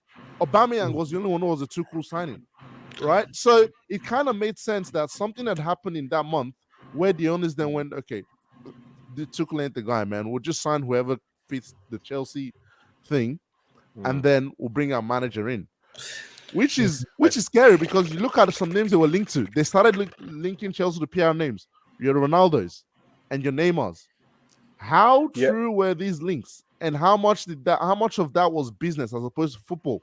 Because I'm sorry, it was confirmed he wanted Ronaldo. And fell out with. So let's get over Vader. Yeah, my bad. So it's just pointing out that, and this is in my life. I'm sure it's no longer your lives if it once was. But sometimes you may have two girls that you're talking to at the same time. Whoa. And I believe that this is how Todd B was moving. He already had his eyes 100%. Exactly. So 100%. and some of the choices he knows, you could buy one gift that could be, don't do this for all you players out there. Don't buy one gift, the same gift for your two girls, because that'll be a disaster. But I think he looked at what other players can I bring in that'll serve either manager here. I think he looked at it that way and knew that this manager can go out the door, but these players and their profile still work moving forward. It's calculated, but he looked for the first opportunity and he took his shot to get the manager that he wanted, and obviously Tuchel wasn't his. It's a vicious game, but it's Chelsea's DNA in terms of how managers are treated. Whether it's going to continue this way, this 5-year talk, I have to wait and see, because that's really not how you guys move. But Todd B's a new owner. We'll see. Pochettino will be in next year. Click this. Oh, sorry. You're Peter, sir. Yeah. So before I say what I had to say, I just need to ask a question. Everybody knows, everybody and their moms and the aunties and the grannies and the uncle, whatever, everybody knows that Todd B was a big Cristiano Ronaldo fan. He was doing it he was practicing it in his office at home. No, he wasn't. Yes. My question is, when Thomas Tuchel kept saying no to Cristiano Ronaldo, do you think he talked to Potter and said, listen, I want this guy desperately. I want Cristiano Ronaldo. Can you play with him? I wonder if that conversation has ever happened. And I wonder what the answer to Potter was. I mean, Potter is used to playing with dead attackers anyway, so he'll be right in. Welbeck. I'm just saying, like, I'm surprised Ronaldo took no for an answer too. Ricardo. Okay. Ricardo. Um, That's a red card, but we move. That's a red I card. mean, I Yes, just, keep moving. I Keep thought, moving. I Keep thought moving. that came across my mind is imagine after he told Tuchel you're sacked, he's like, and then after he left, oh, by the way, Tuchel, sue. Oh my god. Bro. Imagine. Yes, your jokes are horrible, by Okay, the way. But continue. Anyways, Yeah, so just that he'll Todd is forever known as the 4-4-3 merchant. Okay, he's forever known as the 4-4-3 merchant. So when you say Todd B, you say Todd B. Allow the 4-4-3, man. Allow the 4-4-3. That's a bad look. That's a bad look. I tried to explain to it. It's about playing with an extra man mentally, but fair enough. Yes, HH, let's be honest though. Like, you know, one thing that really bothered me throughout this whole thing was these guys that there's a lot of people that has been a lot of Chelsea fans that has been saying a lot of nonsense online and on spaces, how much they love Tuchel, how much that they hate Todd Boehly for sacking him because he doesn't understand what he means, doesn't understand the football club. Bro, this is your football club. You sack managers for fun. Bro, you sacked Carlos Ancelotti at the tunnel. Bro, you sacked did you not sack Mourinho twice? Was it twice that you just sacked Mourinho? Yeah. Twice. Okay. This is some yes, Chelsea sack managers, but look at the timing at which Roman did his things, right? It was either because of poor performance or because things had gotten so bad that he couldn't work with the manager again. But he done that at the end of the season, giving the next manager time to still achieve the expectations he wanted. That's the difference between Roman and this guy. Brahms, they always made sense. They always made sense because he's going. You can't get me to where I need to go. I'm going to bring someone in to do it. But also, guys, let's all be real. Anybody that says that they were not shocked about this is a freaking lie. This was shocking. On the timing that he did this was shocking. You guys don't understand. I woke up and I was like, I looked at Twitter and I was like, that's what I do every morning. I look at Twitter, see what is the daily news is. But I couldn't believe this. I could not believe, and I was angry because I'm the type of person that I want to be there when the news break first. And it was like hours later. I was so angry. I wasn't there when. But anyways, no, I genuinely believe. You know, here's the thing though. Like, as shocking as this was, I feel like and I follow Daniel T. Daniel T is the guy knows what he's talking about. Like people like. This guy knows exactly what he's talking about. And he said this for a long time. And it makes so much sense. And it's just like it's just a natural order of sporting business. When the new guy comes in, the old people, the people that's been there, their time, the time starts. It's ticking. Like, so for me, what was kind of interesting was, like you mentioned earlier, HH, when the whole Marina and all that stuff, there was reports that came out that no, these guys are gonna be here. They're gonna see out this transfer window and all that stuff. Then out of nowhere, boom, boom, boom, boom, they all left. Peter Cech, Marina guys, everyone all left, and I'm like, whoa, hold up! I thought these guys were gonna be here throughout the transfer window. Who's gonna help you? No, it's gonna be me and Tuchel. That's it. And then I genuinely believe it's an ego thing, HH. If you're a billionaire, that's what it is. You're a billionaire, HH, you spend with the consortium, this is a toy for you. He wants control. He wants full control. HH. And also because again, like Tuchel, no, that's the previous guy. That's the Ukrainian Putin guy. I want my guy who. Hey, for Tuchel can always be like, no, you didn't bring me in. The other guy brought me in. So now when Potter is here, I'm the guy that was brought in by homeboy and so forth. So, and for me, it's like, my fault. Later, go ahead. I was going to say, usually the ones that stick around are either exceptional and good at managing people, like good people, or they're butt kissers. It's usually the ones that are true yes men, yes women. They'll do whatever is said. That's how they stick around. But the ones that actually have a strong point of view and see, no, we should do it this way and push back, they're let go. And that's Tuchel. That's Tuchel to a T. Yeah. By the way, Potter has a degree in emotional intelligence. Just thought I'd point that out. Let's forget about football. Let's emotional management tax. Bro, it's all about the love. So it's all about love. And So Doesn't he's- Arteta have the yeah. same though? Doesn't Arteta have the same? no. Arteta has a degree Light in bulb. arts. He has a Art, degree okay. in children's art. So here's Yeah, the so- thing, guys. Here's the thing, and then this thing. One thing I realized is people don't notice this, but then there's a lot of politics in football. There's the managers playing it, the footballing directors, the DOFs, the owners. Everyone plays a part in this political football. I feel like Thomas Tuchel played his cards in the terms of being loyal to Chelsea and winning the UCL. love and we're not winning the love and appreciation from the fans.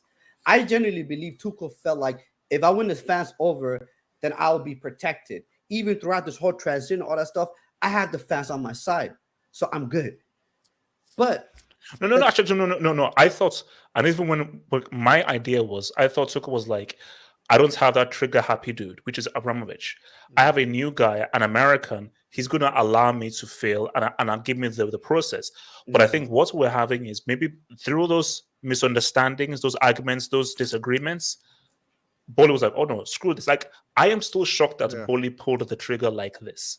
That even if they had misgivings, I thought Boehly would still wait till the summer or let's say later on in the season. So it's not about the fans. Tuchel did not see this coming. I genuinely believe throughout the whole transitioning, everything was up in the air.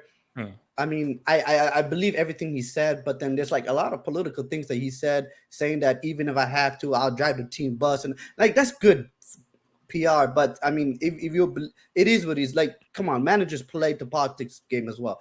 So this guy, again, he's beloved by the fans.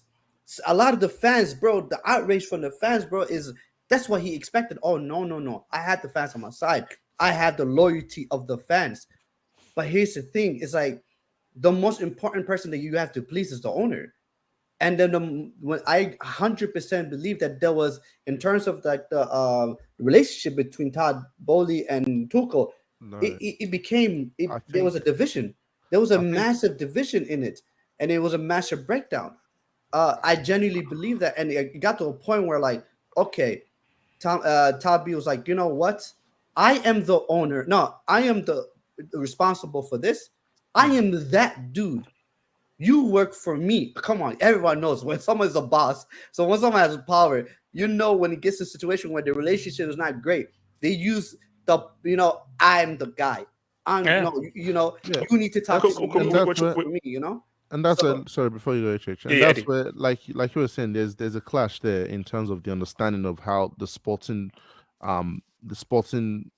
brand works in both in Europe and in America. In Europe, it's about pleasing the fans. That's what Tuchel was doing. Because if the fans are happy, the board is happy because we're bringing all these things in. But American sports, sometimes it ain't about the fans, right? No, it's about what the owners want, which speaks to another thing that Boehly did. He was having dinner with the players.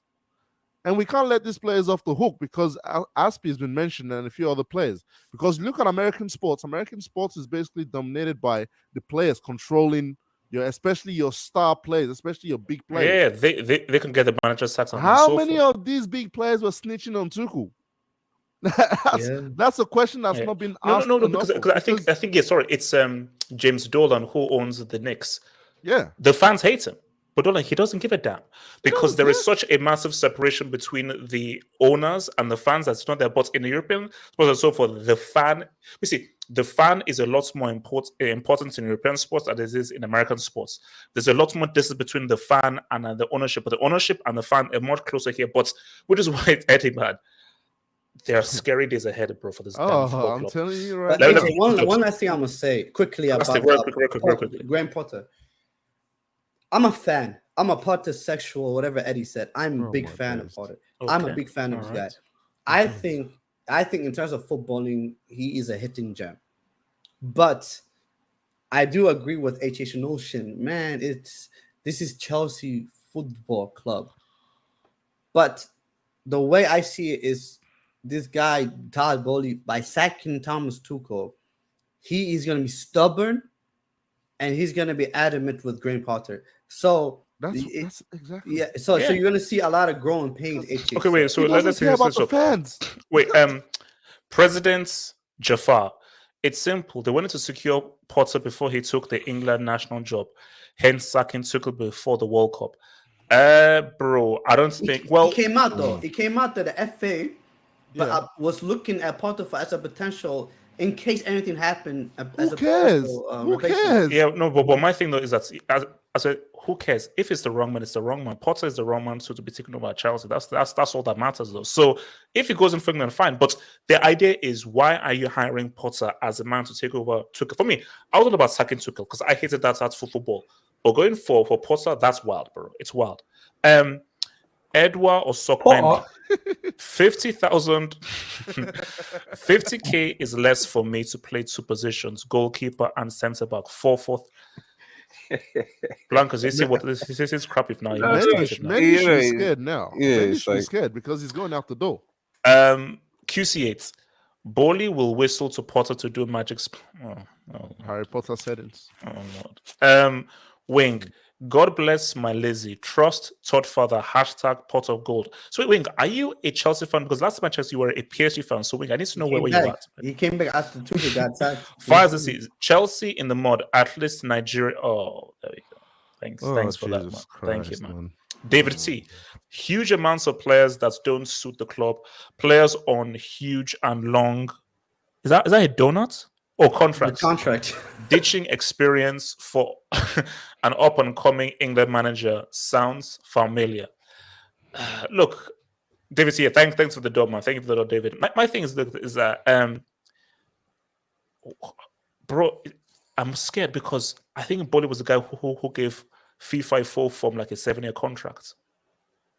Where's the FIFA 4 from a 7-year contract? And wait, so how long is this dude's contract, Potter? 5. 7 years, right? 5 So years. 7 years. 5 years, but you gave him 12 mil. 12 mil a year. No, Eddie, he's like, Eddie, your club is moving wild, man. Eddie, your club is moving wild, man. But like I said, your club, the HH, papers to go and learn to Real Madrid have started, please. Eddie, your club is moving wild. Very So- soon they'll be known as my parent club, not my club. Tuchel sacked after 7 matches. Potter says no top 4. That's it. Bro, Potter, you better get top 4, bro. I ain't accepted anything less, bro. As Ricardo, is that you? I was muted the whole time.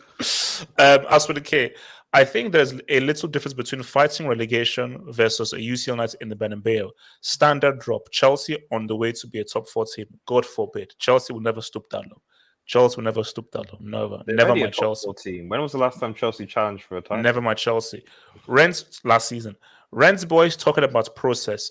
Big man, it ain't you. Oh, thank you, man. QCA. Matt Law. Potter won't be sacked even with no top 4. Yes, he will. Yes, he will. He won't be. Yes, he will. won't be. Yes, he will. Yes, he will. Hey, you might as well add. Just add That should be. Yes, trust Eddie, the process. Eddie, if coming end of the season, I see 10 full stop and Chelsea, that man is getting sacked. Trust the process. That man is getting sacked. Trust the process. Detroit Rock City, time to rejoice. Hostage FC are back where they belong. Yeah, but we still beat you in 2012. We still beat your ass in the 2012 UCL finals. I don't know what the hell you're saying, man. Abrit's fair. 443 sounds like a form of tax evasion. # sacked for CR7. Again, 443 was him saying play as if you have an extra attacker. It's about thinking 3-dimensionally. You guys are too obtuse.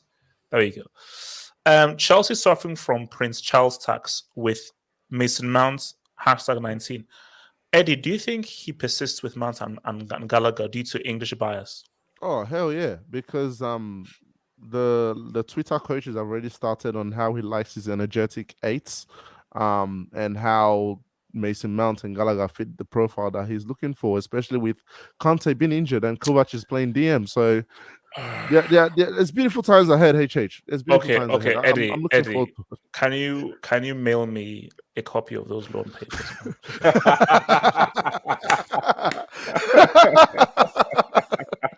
Just for me to look over. Just for me to look over. Exactly. I'll AJ, tell you we've right got now- no, no, time. no. We've got time. If he comes and does a pro English bars with Mountain Gallagher, like no, What if AJ, it we've cooks? got What if time it to cooks, January, though? right? We'll see Well, what the he can the cook. landscape He is, can and then cook. wait, Victor, what are you saying? I'm saying, what if he does that, but the team cooks? Cooks, yeah, man. Ben Chilwell, Gallagher. But Mason Victor, here's the Mount. thing. Victor, I will be the judge of that. See, no. My thing No, is, no, no, what is but what is your I- definition of cook? Because my definition of cook is we're winning CLs and Premier League titles. Yeah, but you're not going to expect winning CLs and titles year one. New manager, you can't expect that of a new manager, right? Yeah. Victor, process is too long for me, man. No, I need to win now. No. See, you're not sounding like your age. You need to be patient. You need to be patient. You sound like one of the young kids that want everything instantly, like Instagram. What you need to look at is a new manager. Get the players. Obviously, 300 was spent, but I know some Chelsea fans are going to say they're not his players. But get the players together. Top 4 push, realistic, right? Give him that push. Wherever it nets out, because the owner's already said, Potter's already said, top 4 shouldn't be an expectation. But let's see how he pushes for it. Obviously, the style of football is going to be a lot better, right? Neutrals, rivals won't be falling asleep watching your games. That's a plus. Todd B is going to be happy for that because that means more eyes. More eyes. Good brand of football, Bro. Yeah, Now- exactly. Now the next Ricardo, step do you is, want to get booted off? Sorry, Victor, what are you saying? the next step is now next year set those expectations on what you're accustomed to winning, but you can't have that for this year. Victor, has your Victor, club? see, no, you know what I don't like, Victor? You talk from such a privileged. No, Hi. Yeah, you're not talking in like your high hustle. Can't Like, look down yeah, on I us. know I've got Pep and I'm winning likes, but oh, you read. What What did- what did- What you know process what? did he have? I would. What I would. process did he have? What did he Oil say money. was what did he Oil say was money. wrong though? What did he say was wrong? He might live beside Drake. No, you know? Victor, No. Victor, Blancos, no, No. Blancos. I don't care what he said was right or wrong. He Yeah. can't speak from a position exactly. of privilege. Victor So is sick. all that's basically you said it went into one ear out the other ear because But I I don't want to don't- hear that from a but I City understand- fan. Privileged But now. Victor- I wasn't privileged Victor- before. Victor, I didn't Victor, forget where I you're- came from. Victor Also, is didn't- slick. Nah, he's slick in the way he puts things because Didn't Chelsea he spoke- spend the most when money this speaking- transfer window? I don't understand. It's not privilege. Eddie, talk over him. Eddie, talk over when him. when Eddie, what are you speaking saying? when speaking about Chelsea sacking Tuchel, he talked about the Chelsea way, but then now he wants us to trust the process. That ain't the Chelsea way. Come No, on, man. but I'm saying from year one. Don't get No, slick with this. Don't no, get I'm not slick getting with this, slick. man. I'm remembering the year you had to cope with the transfer ban and you had Lampard. I remember that Yeah, year. but it's Mm. Lampard Yeah, time, yeah, Lampard true. time, It was Lampard just exactly you were just treading water. 1 year. Yeah. tread But water. Victor, you just don't That's it. understand, bro. Like playing in Wait, Europe. hold on. Is Wait, let not me great, just finish this job. Let me finish this job. So, as with K, prediction: only City will make it to the last 8 of the UCL from that overrated Bournemouth Premier League, and from now, Barca, Bayern, and Real will dominate Europe again. Oh, you mean Javi, the guy who got his credentials in the desert? Okay, he better do though. Oh, Vator, man, I think you're making waves, man. Vator, venomous opinions. Wow. I'm not going to read that out. I That am was not going quick. to read that out. I'm not going to read that out. But you That's guys can wild. read it if you want. That's wild. That's wild, man. That's wild. That's That's hilarious. wild. That's hilarious. That's wild. I'm gonna keep it. How do y'all think of this, man? I mean, we're not gonna address that. We're not addressing that. We'll move on. That's wild, bro. Wing. That's wild. Okay. Wing, thanks for that. All right, we're gonna move on. What a problem. He's a poet, man. Wing is a poet. We're gonna move on. So the Boehly, I went to Barcelona to have a meal. Hashtag Paya. Hashtag Zad. Yeah, but what was that's that why- meeting oh, about? that's why I went- you know, that's What was why I that went meeting to about? I'm gonna, Let's guys. see. I think I'm gonna be deleting that Todd B thing. I think that Todd B thing. Actually, what is that meeting about? How do you go all the way over to Barcelona to talk about Wing. Ashley Quetta and Marcus Alonso? Are Okay, you serious? Wing, we're not doing that. Wing, we're not doing this. Wing, we're not doing this. I'm not doing that, man. Bezzy, this helps Partey's fitness importance for Arsenal. Oh yeah, the whole break. Okay, that's okay. Last thing, and just very quick word, and I'm not going to answer. Eddie, where did Chelsea finish this season? Nah, go to everyone else first for me. Veto, where did Chelsea finish this season? You're asking me the question before I've even seen Potter manage a game. God's for you feeling, guys. God's feeling, God's feeling. Like, what is your reach into the recesses of your soul? My gut feeling is I saw Patrick Vieira turn Gallagher into a quality player. I saw Tuchel fail at doing that. What? Gallagher was cooking last year. He was cooking for under Palace. Vieira. He was Under cooking Vieira, for you Palace. guys were like, we need to bring him back. That's how good he looked. Now I'm just going to point this out. Now Potter with this set of players improve the brand of football. Most likely lead to success because you can actually get your forwards to score. Watch him say 10th. I think you remain in Europe. So we get top 4. No. Wait, Basically saying, You see, you Canadians, man. You think you're I told you he's sleek. He's sleek. the way you talk and so forth is like you think. No, you're. Yes, take the mic, please. Take the mic. Yes, take the mic. Where did Chelsea finish? I mean, yes. Just give me a position. You don't need to give me a whole sermon and a whole. No. You know what's interesting, right? No, nothing's interesting. I said give me a position. Vector is right. Gallagher was. Yes, give me a damn position. Instead of being Gallagher, is Connor. Yes, I need my late night vanilla ice cream. Can you just give me a damn position, please? Connor. Turn into Connor, bro. He was Gallagher. I would say Gallagher all last season. Give me a damn position, man. What the heck? I'm gonna expose. That's what he did. You know what? Just because I haven't used this in a while, you're gonna win the league. You're gonna finish first. You're gonna finish Blancos. Thanks for the jinx. Blancos position. God's feeling. Well, the thing is, like the last time Chelsea sacked the manager midway through a season, Chelsea went on to win the Champions League. Oh my god! So, like so you do have this habit of sacking managers, and then Ricardo's like walking there. No, I'm not finished my point. I'm just saying when you sack managers and you brought a new manager, it tends to have worked. So therefore, ergo, based on that, there's going to be some success, but that's in the Champions League and the Premier League. I think position in the Premier League. I think second actually. I don't think so. I think And let me justify it. Let me justify it because it doesn't sound bad, but let me justify it. Let me justify it. Okay, let's be real. Liverpool are frauds. Liverpool are going to drop off, so I don't think Liverpool will be close. Arsenal will drop off as well. Like and Spurs, I don't trust Conte. We know that City are going to win the league, so really it's like, is Ten Hag going to do everything with Manchester United? And I just don't think that United will have the squad depth to do anything. So now you've got someone like Potter coming in who will play a better brand of football, who clearly the players presumably wanted because if Eddie's thing was anything that they probably wanted Tuchel out. So you've got a manager who's going to bring a lot of positivity to the team. And when that has happened traditionally with Chelsea Football Club, they have actually gone on to actually do well. So I actually think this momentum will take. I don't think they'll win the league, but second place. So second place. Second place with a quarterfinal in the CL. Okay. I think. Thank you. You have Ricardo, what position did Chelsea finish this season? God's feeling. Oh, Lukaku's coming back as well, apparently. Ricardo. Oh my god. Well, yeah, I have to see how they play with Potter, but Ricardo, Potter. His name is Potter. no, it's Potter. Graham Potter. Can we have this in audio? We need that as an audio bite anytime. So we're like, His name it's Graham Potter or Potter for you Wait, American Canadians out there. It's not. It's not Potter. Okay, it's Potter. Potter.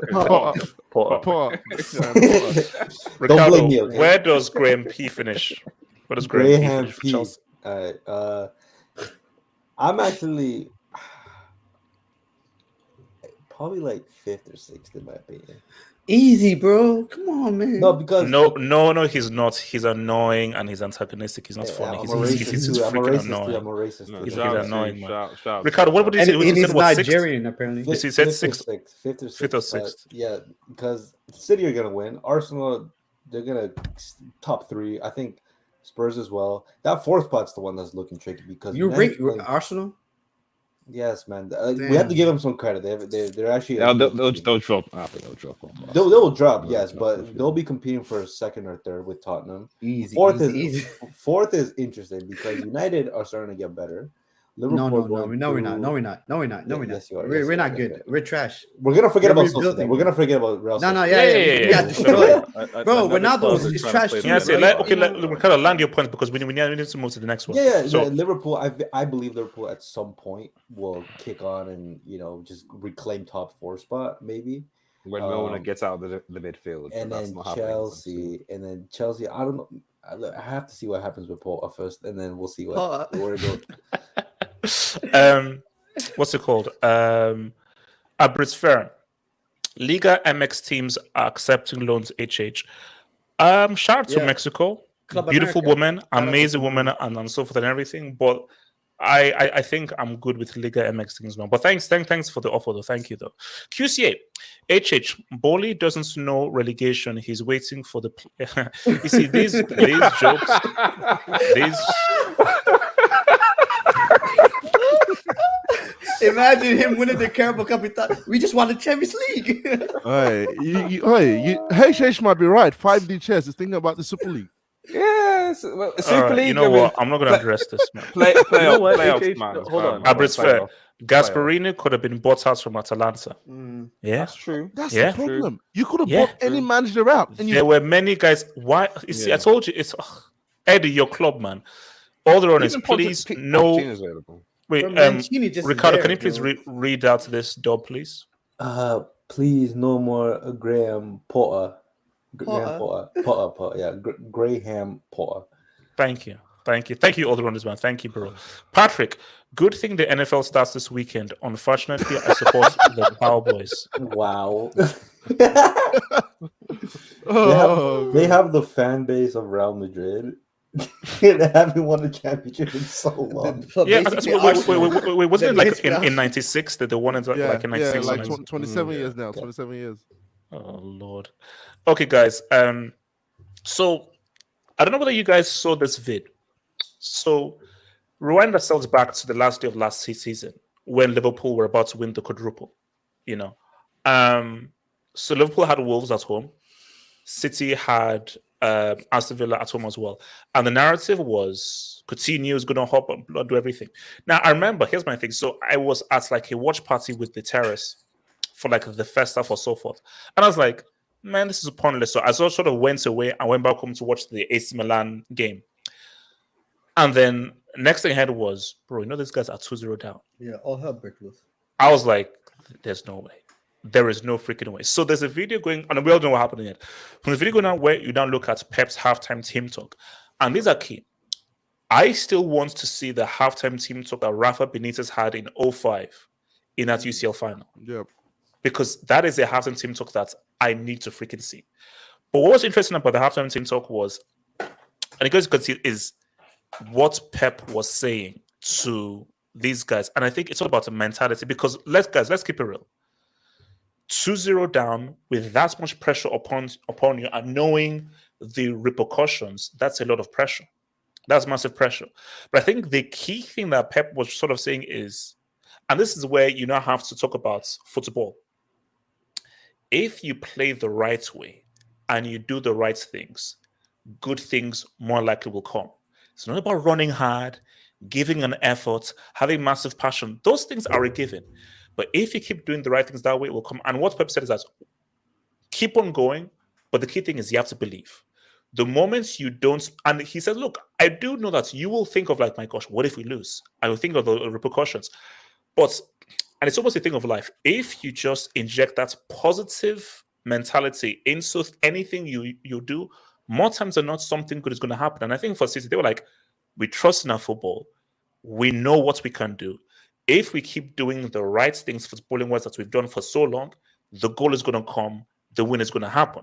And it's like that turnaround was super amazingly dramatic from where they were 2-0 down under that amazing pressure. And I just think that as a halftime team talk, it's important to promote because I keep on saying this. It's about skill and about playing football the right way. You running around and just being passionate guys won't give you the win. It's about being clever and being smarter and just smarter than your opponents. So rather than run harder, no, play better, play smarter, play wiser. And that's how you get the win, because passion merchants think, no, if we run harder, no, it's not running harder. Yes, run and give it efforts, but run harder, but play even smarter and wiser, man. So, but you look at that Pep halftime team talk and everything. Wait, let me give you a two flex. The Pep halftime team talk and what was going through your mind as a City fan at halftime. And I want you to be real. Did you believe that now we got this away? Like, oh snap!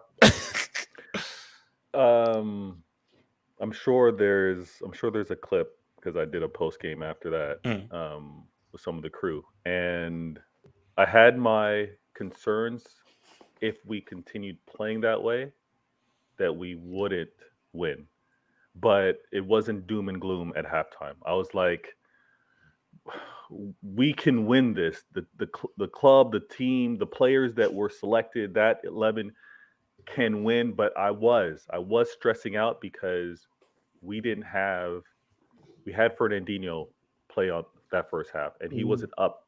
He wasn't up for that match. So the sub actually occurred, and Zinchenko playing on at that left back.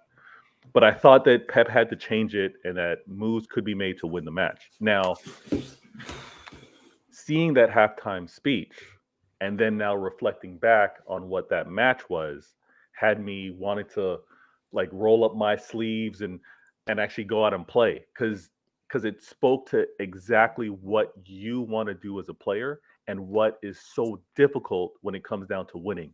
Because we all as people revert to things that we're accustomed to, and we let doubt creep in and not follow the instructions or good practices, right? So him saying, listen, I know doubt is going to be in there. I know you're going to feel the pressure.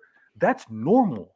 Accept it, but continue to do what you're told to do because those are best practices to win.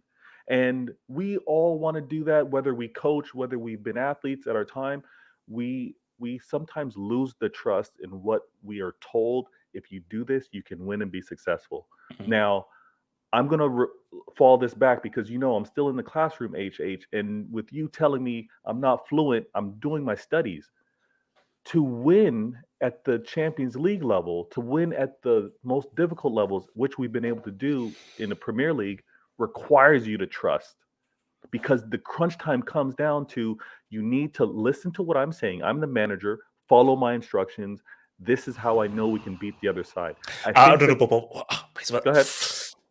But I think there's a slight difference there. Go ahead. That speech worked in the Premier League because for Pep's like, we've done this before. We own this league. So don't you dare divert and do something different. The Premier League and City is the epitome of if it ain't broke, don't fix it. Because we've done this for how many years right now, and we've seen more success than anyone else. Champions League, for some reason, what we do in the EPL doesn't work. So maybe we need something a little bit different. But hear me out. Now, what I want to emphasize is the trust, because it's the instructions coming from the manager to the players.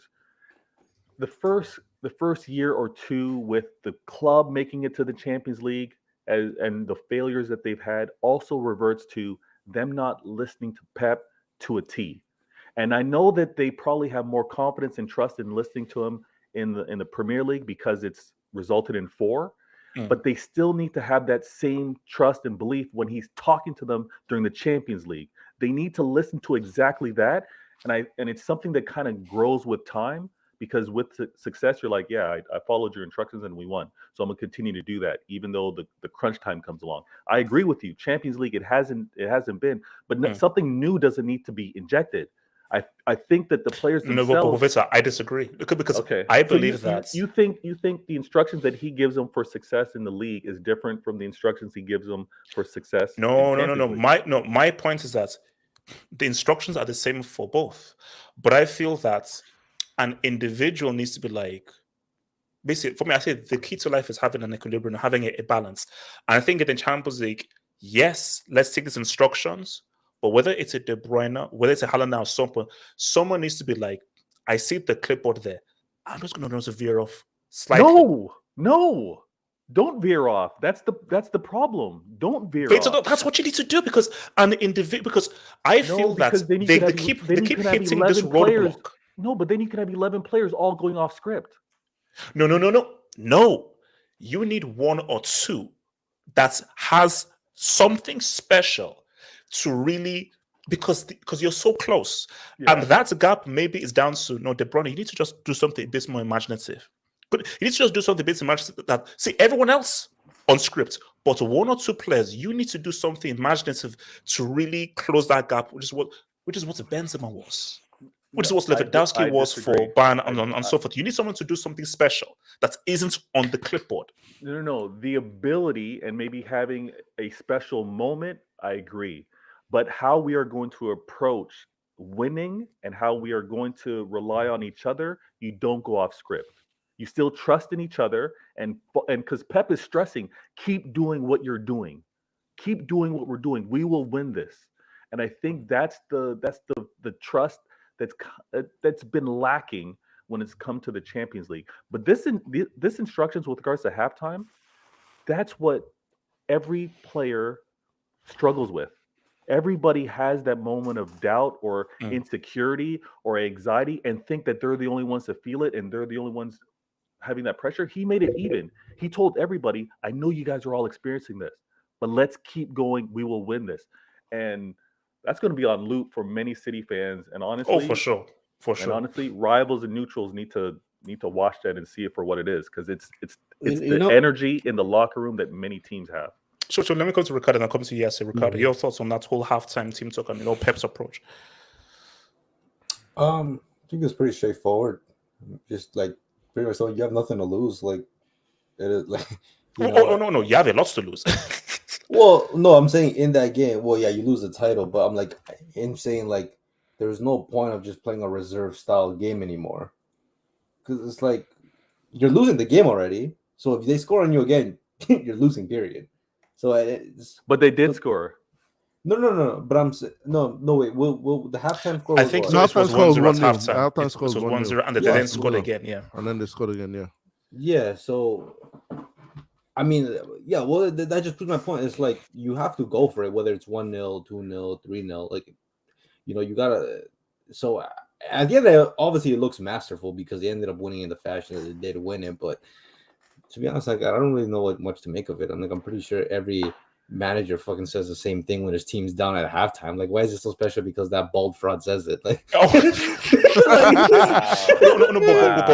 but do you agree with it? So, what's the point of like with regards to the Champions League? It's about them still sticking to these instructions to a T, or do you think no? He needs something different. This works in the EPL because they've been there, done that, but in the UCL. Maybe you need one or two guys to maybe veer off the script. I don't know, because the way they have lost those Champions League ties have been like self-sabotage. So it's not like it's just a weird, like, I think any way you can view it could be seen as a correct way, really, because one, you could argue his tactics are just like him trying to be like, sometimes geniuses, they come up with crazy ideas to the whole world, what the whole world sees as crazy ideas, and then they're amazing. But sometimes when it doesn't go that way, you're just a straight up idiot, right? I mean, we could argue in the Champions League final, they were finally there against a team they were expecting to win, and then they lost. And then people obviously questioned the starting 11 he put out, right? Like no Rodri, like what are you actually thinking?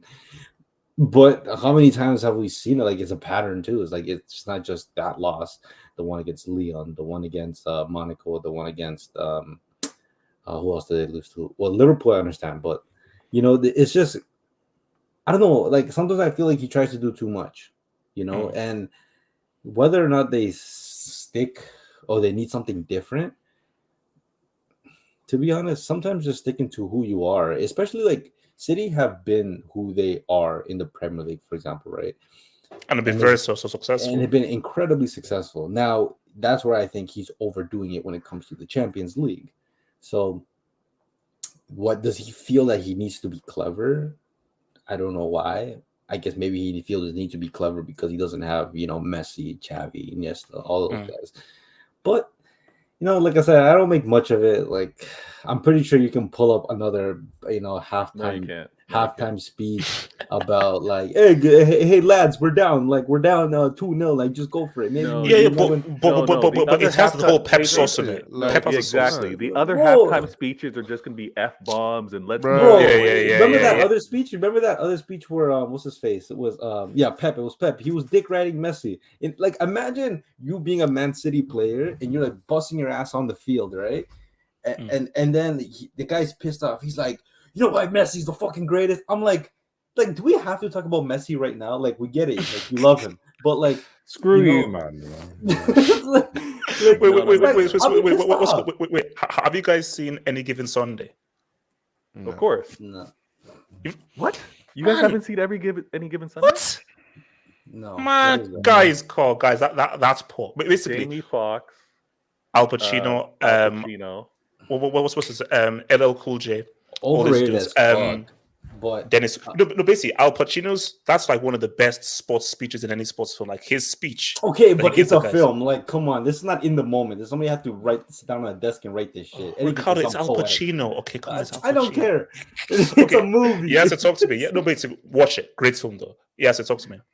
Yeah, so you know how like so you taught us to watch it. So I actually went to YouTube, typed it in, and I saw the 7-minute one, like the longer version of it. So like they had, you saw like the behind the scenes, and you had what you call it? Was it Ruben Diaz that was on Diaz. the bench?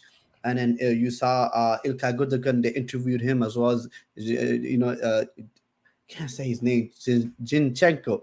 They interviewed him. I'm telling you, that Dior, the thing he was wearing, that Dior, the white Dior, that was clean. That was, I was like, hey. Anyways, Yes, yeah, what the hell? no, it was clean. Like that, bro. I know, but what does it have to do with the No, halftime? I thought Okay, it was okay. no, but it was like anyways, here's the thing, in the video made me realize that, this is where I disagree with you, like fundamentally. Okay.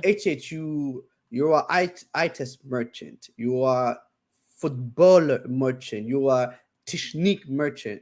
Yes. But I've stressed this for a very long time. It's like in today's age, like there's so many talented players. There's so many talented players. But what separates the elite from the elite is that the mental edge. Like the thing that I'm actually like, when I saw that, like I have high admiration for Pep. I like making fun of Pep because it's fun. It's fun to make fun And of his Pep. UCL flop. It's the thing is like it's like, and also Messi is his daddy as well. But yeah.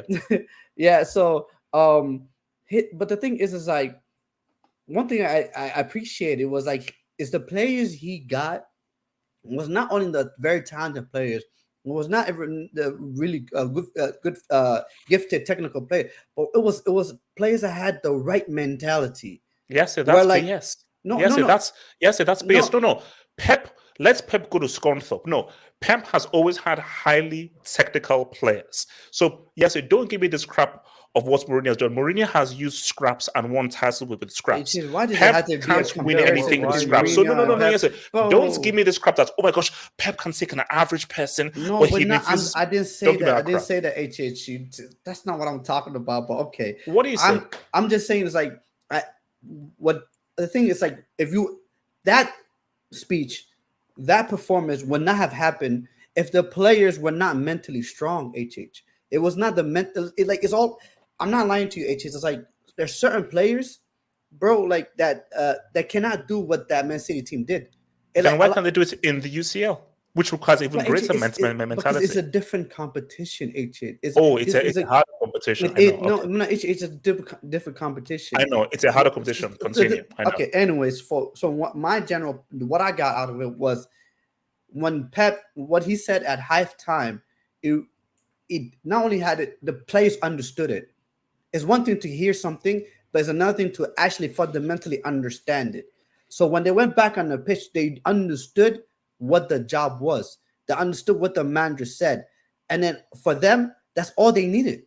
That's all they needed. And then I remember because they were interviewing Ilkay Gundogan, and he said, when the team news came out, the guy was pissed that he was not playing, and that. And I always say that Ilkay Gundogan was the difference maker in that game.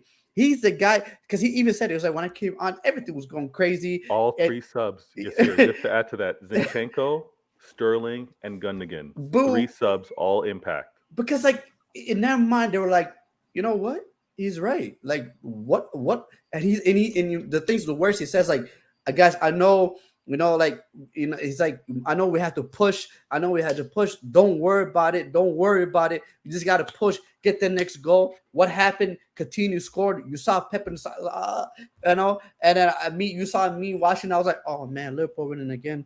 Oh my God, well, they're gonna win the league again. I was going crazy. But it was, let's get that next goal. And the moment Rodri scored that goal, it was finito. Game over. Once the game became 2-2, there was only one winner. And Pep knew this. The Aston Villa knew this. Everybody and their mom knew this. It was finito. And Ilkay Gundogan did what he did. I mean, big up to, I'm not going to lie to you, big up. It was an amazing moment. It was unbelievable. And it was just like, that's the difference, bro. Like if you want to be above, if you want to win the league, you have to be that.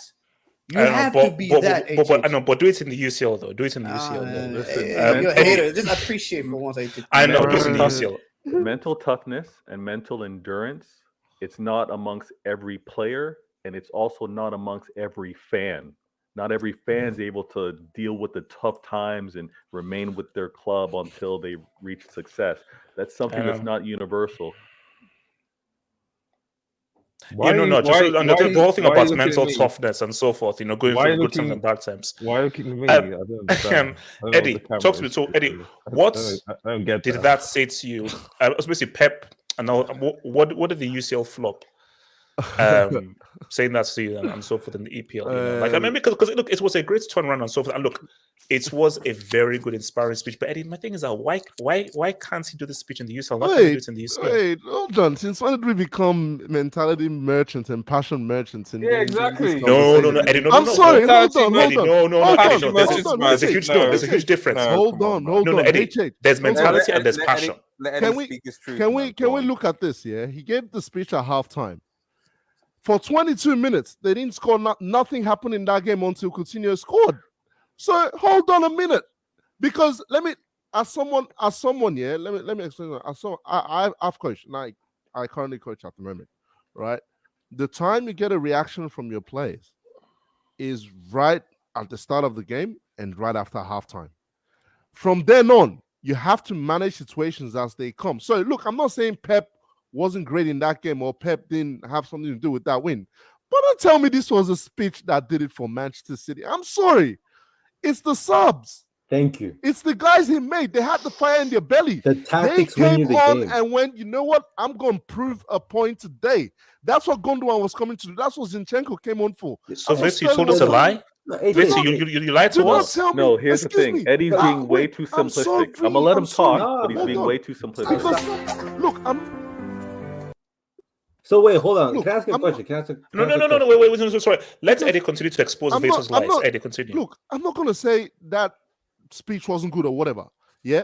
But this is what every manager does. I'm sorry. You've just gone through 37 game weeks of him doing this for the most part. You've gone through a whole season of the Champions League. This is the thing. You get on that day, players come in tight anyways, yeah?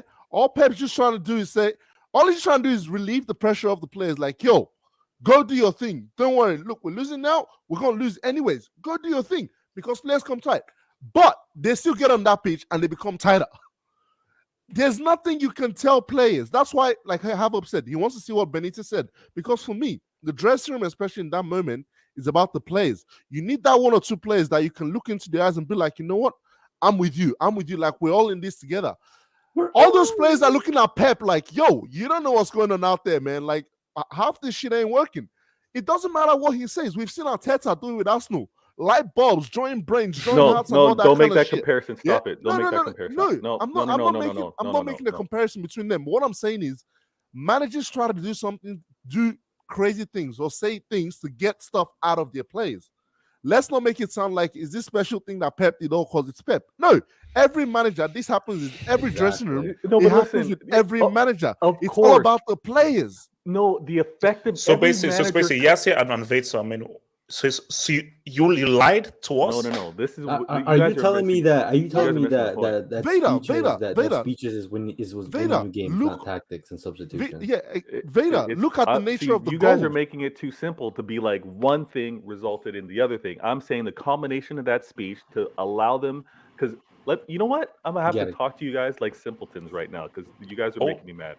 You guys are making me mad. Oh, he's hot. Obviously, he's coming hard, man. Proper Jamaican hothead. Halftime speeches, yes, every manager makes them, right? The effectiveness of the speeches is where he's getting credit here.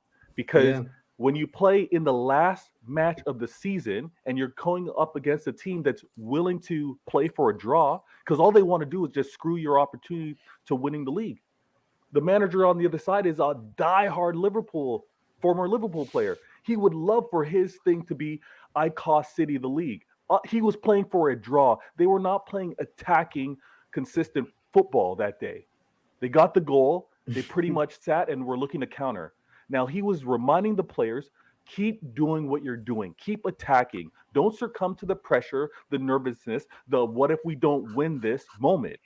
That's the difference here in terms of what he was giving to them. He was telling them, you're going to feel those things, but keep at it. It's going to pay off. Now, yes, coming out of halftime, they didn't win. They didn't score instantly and then shift everything. But the point was, keep at it, even if it comes to the 90th minute. And it came so late in the game that the players relied on what he had said at halftime. Yes, he brought on other players at making the sub, and he was talking to them as well. The team talk is everybody. Yeah, it's everybody.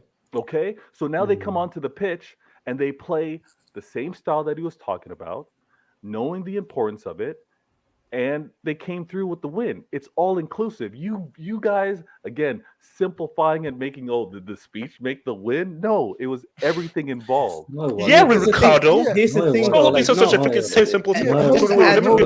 bring in Blancos, and then come to you say Blancos. So very briefly, your thoughts on this. Hey, what's going on? What happened there? Blancos. So no, I think Ricardo was having a para moment. I don't know what it was. Let me talk. Yeah, I mean, to be honest, the most important thing was that Liverpool didn't win number 20. That was the most important thing. So because I couldn't have dealt with Liverpool Twitter if it was number 20, man. That it just would have been bad. So shout out to Pep. Shout out to Manchester City winning there. Was it their 8th or 7th? What number was it? What number City on now, Vader? Pep's 4, 6. 4. So 6. So 6 Premier League titles for Manchester City currently. Okay, so I think that's. I think Chelsea on like 15 or something. So. Wait, you're on. I think you're on. You're on 5. So basically, Pep's halftime team talk.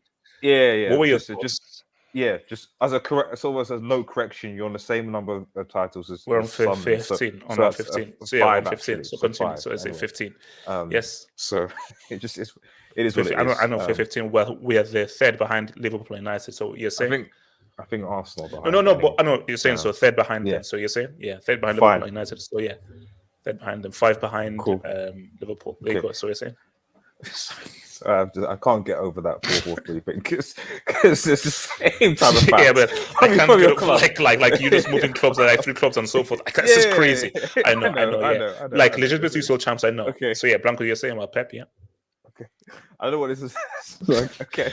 Just let me focus on Pep's. So at the end of the day, Pep encouraged his team. He realized that he took an L by not starting Gundogan, and they won their game. So I appreciate the speech was probably significant, but at the end of the day, like if it wasn't for as Vater rightly said, the Sterling, Zinchenko, and Gundogan players that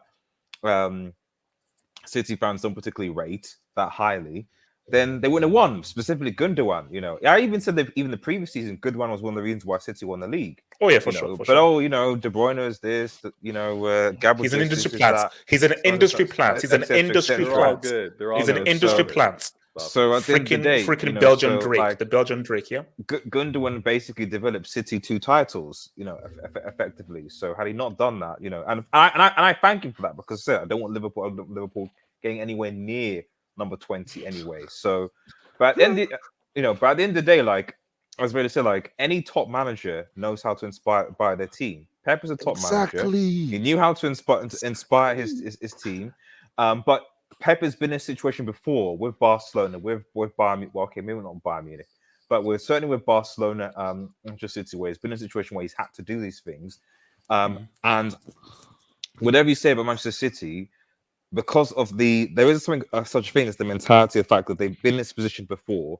They have won titles, so I do think it's easier in a way to have faith in yourself when you've been in that position before, when you've been in that winning mentality. Then say, if Arsenal in this position and Arteta was going to give a team talk, even if he had said the same things as Pep, I just don't think that it would have the same effect. Blancos, he's drawing a diagram and he's bringing out the T-Rex and says that when Steven Spielberg created the T-Rex, he was trying to say something like he'll do something.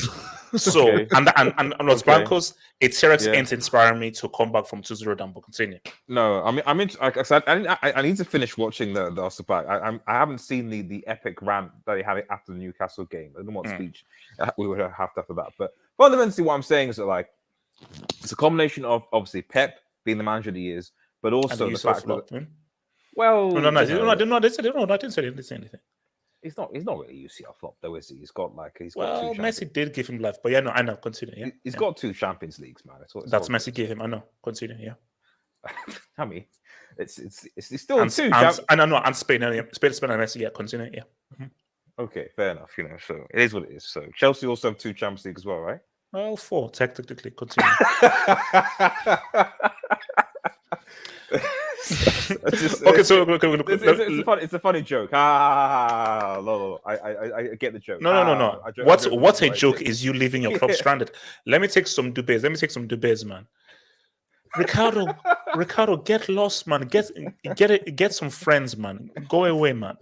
It's a good picture. Let's see. Man. It's a good picture. Abrit's Fair. Grammy P will introduce fish.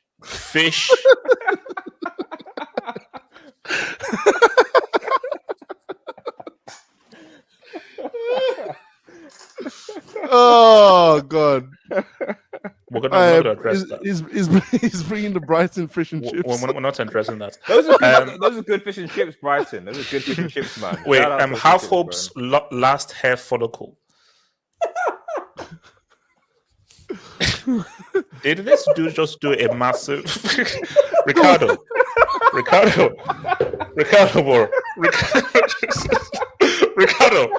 Ricardo, look, Ricardo, F off, man. Ricardo, F off. Ricardo, get lost. Ricardo, keep laughing. Ricardo, keep laughing. You clown. I'm laughing. No. Do you know what was so funny? You think I'm not going to answer your bomber's question? You're going to name yourself last hair follicle, and you're going to do a massive, huge zoom into my bald head, and think I'm going to answer your question. Wait. So you think you can spit on me and say, "Hey, can we be friends?" You've just spat on me, you dumb idiot. Screw your question, you a-hole, man. zooming in on this live stream. Loser, man. Fair enough. Yeah, screw your question. Who wins the UCL? No, your mom wins the UCL, man. Idiot, man. Alps. Yes. I said it. Yes, I'm tired. Yes, I said it. Say to yourself, "We're Real Madrid," and now say, "We're Man City." You will cringe because the whole thing is a facade. Their players dream of others. Vito, do you take this as a shot at your thing? And so, Ricardo, you better, Ricardo. I'm warning you, bro.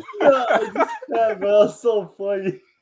Ricardo, I'm warning you, bro. Vito, what do you have to say about this whole thing, man? There's no Real Madrid. We're City. That's what we are. We don't look to put ourselves. What do you mean? Come on. Yes, let him pop his chest. Let him pop his chest.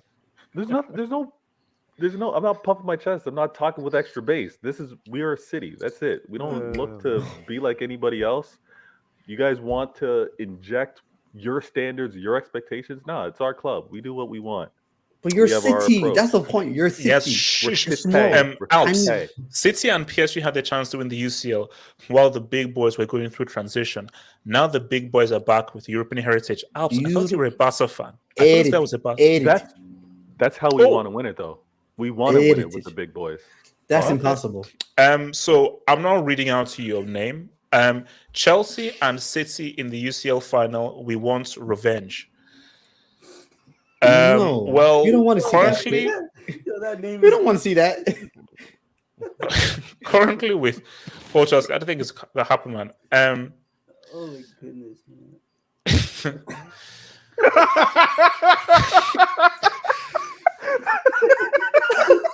Is that HH? That's it. Is that HH? Blancos, that's a yellow. Blancos, that's a yellow, bro. You see, guys, I'm gonna start giving Senegal. Vaso, can you lift your head up, please? Vaso, can you please lift your head up, please? Vaso, I don't know why your head is down. Why are you doing that, bro? This guy's getting clowned. I'm you from the future. GP will make Mr. Man's captain. God forbid. I said, you guys, all right. You know what? Alps, shout to boy Alps. City think football owes them because they spent all that money. That's the mentality of their players. It will eventually happen. No, it won't. You bum-ass piece of crap, gutter-dwelling, disgusting, rancid flops. I mean, there's a lot of words there, man. So you know what it is. You see, and Alps, is that Alps? Yeah, he's the Alps. No, because I don't know what to call that icon, so I just call it Alps. So yeah, I'm not sure either. Yeah, Alps. Yeah. You see the writing on the wall. That's the problem. You see what we're heading towards. It may not happen this year.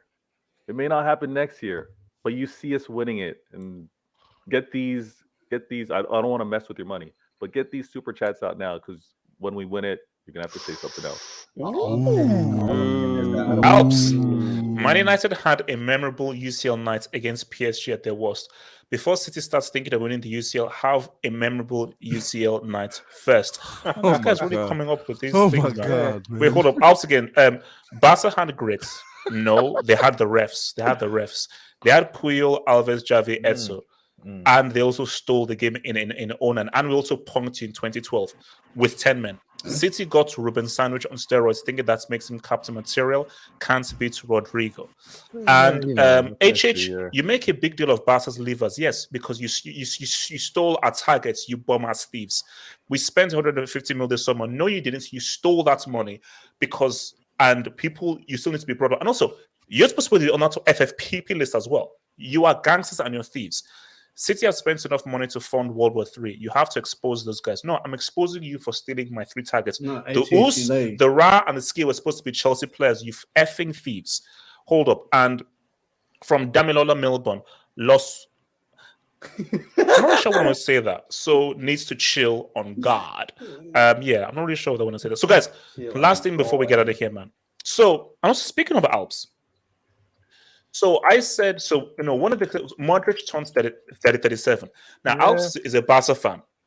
And Alps, I saw your comments. You said that, why are you talking about Modric? It's so boring. It's crap. The hangers have been really crap on. So basically, he was hating. Alps, let me give you a whole new angle, you filthy, stinking hater. I will not reveal my age. But I am around Modric's age. I'm in that secretary out there. Mm-hmm. I've tried to play football at my age, and obviously I'm getting to that age where, okay, you know what? Physically, my body is saying what's up. So is Julian Nagelsmann younger than you? Is Nagelsmann younger than you? Nagelsmann is younger than me, yes. Are you older than Ronaldo? Ricardo, I am not. I know what you're gonna tell me. All you need to know is I'm older than Nagelsmann, and I'm around the Modric When era. you- I'm when you around play- that age when you bracket. play, James when you- Milner, bro. when you James play Milner. football, I'm around that age bracket. So basically, I know what it feels to play in that kind of wrong side of 30 body that Modric is in. It's hard. Huh? It's hard. Because I remember being 25. I remember being 16. So at 16, I was, I could move. I could, seriously, I had the silky moves. Did You have can a play hairline? sports. Now, without here's the stretching. thing. Ricardo, you better watch your mouth. Let me land. Once the 30s came through, Vezo, creaks, breaks, breathing became hard, stamina attacks. And Vezo, I know this guy, CR37. Ed, do you know this guy, Cristiano? He's 37. He plays like a 37-year-old. Because I watched the Europa League and I was like, you know What what? does this have to do with No. Ronaldo? I'll explain it. Because Cristiano is 37 years of age and he plays like a 37-year-old. You a Modric hater, man. at 37 can still be considered one of the best midfielders in the world. I have never rated the industry plans, and I never will. Marco's my guy. So I still like Marco. But the thing with Marco is, as much as I like him and as much as I believe he's the most talented, just pure or just raw talent, he doesn't have the big game achievements that Modric has both in the World Cup and the Euros. And I just think that as a guy who is around Modric's age, it is an inspiration for me and an admiration for me that, wow, this guy's around my age and look at how he's playing at this high level. And I know how my body feels now as opposed to how my body felt 5 years ago, how it felt 10 years ago. And I just think that because I can see what Modric has done. Yeah, we get it. You're old. Ricardo, shush. He knows that he can't physically exert himself as he could because I know that I can't do what I did when I was 25 or when I was 20. But he plays smart, he plays wise, and he knows how to conserve his energy. Because, bro, guys our age, if we try to exert that energy, we are out after 20 minutes. We can't breathe anymore because it is what it is. So, Veto, talk to me as someone of that older era to the appreciation of Modric, of how he's been able to readjust his game and show us wrong side of 30-year-olds how to still ball at the highest level at such an old age. He's got to get tremendous props for the amount of intelligence that he plays with, because what you actually don't appreciate when you're young is reading the game, thinking about what you want to do before you even get in the situation. And that's clearly what you see. You see that even before he receives the ball, he's probably already decided on what he's going to do or what he can't do in that situation. So that's where it's definitely lost. Like if we want to generalize, probably Ricardo looking at football now, he probably doesn't see the nuances like that. But you, myself, I don't know, Yasir's on the young side, but he probably doesn't see that game within the game, right? And us as older players, we know it's not about the wasted effort now. It's not about doing too much when you don't have the ball. It's about thinking things through and being in the right spots. Modric gets that, and he's been doing it for so long. And on top of that, if we're going to compare, you made the point of talking about CR37 and Modric. As a striker, he's never had to maybe have the same fitness, endurance, mobility, and even read the entire pitch the way CR7 has. Right? CR7 really just have to focus on the final third of the pitch. There's a huge difference here. So I think the way he's kept his body, I think the way he's approached the game, and for the chess within football, he's playing at the highest level, and that's why he's able to be so successful. Can he continue doing it? That's where the challenge is going to be for him. But every young player needs to look at how he plays the game now, because how he's reading it, if a young player adds that intelligence to their game and has the mobility, they'll kill it. Yeah, they'll kill it. Oh no! Because for me, also the key thing about football is just this. Yes, you need the physicality and so forth, but if you play the game smart and wise, where you are thinking 3-4 steps ahead, basically, I think it was Frank de Boer who said it. Frank de Boer said that you can do 5 things in 2 steps. And what you just need to do is you just need to think ahead of everything. Because if you think ahead, you don't have to overexert your energy. You overexert your energy if you're just reacting to the moment. But if Again, which is something that Javi did very well. If before the ball comes to me, I already know what I'm going to do. So rather than overexerting my energy by left, right, and everything, no, I know that ball is going out wide when it gets to me. I know that guy is going to be there, and I'm going to play that short pass, receive it, and play the other pass before it comes. So the work I'm doing isn't physical; it's mental. Mm-hmm. So, and if I'm doing the work mentally, it conserves myself physically. Again, if you look at that, because going yesterday, the Real Madrid against Liverpool. People look at Valverde. See, Valverde got the assist to Vini. The key pass was Modric's pass, because Modric's pass took out 2 Liverpool players, and that was just a quick move. He didn't have to run, he didn't have to dribble, he didn't have to cover much ground. It's just about, I know these 2 guys are going to come to me, and as soon as they come to me, I'm going to thread this ball all the way through, take those 2 guys out, and give Valverde enough space to now try to execute, because these 2 guys now have to be on the back foot. But that's one pass created the whole situation, and that has nothing to do with physical. It's all to do with this mental. Yes, talk to me.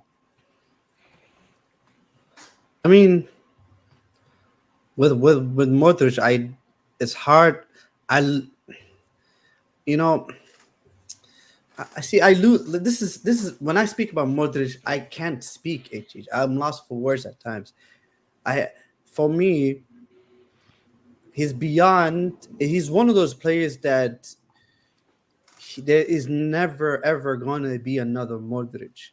There's a fair few players that made me feel a way where, like, when this guy is gone from football, like he puts the boost up, it's gonna have an effect on football, because you're. That's dramatic. No, because for me it's like, we don't see players like Modric.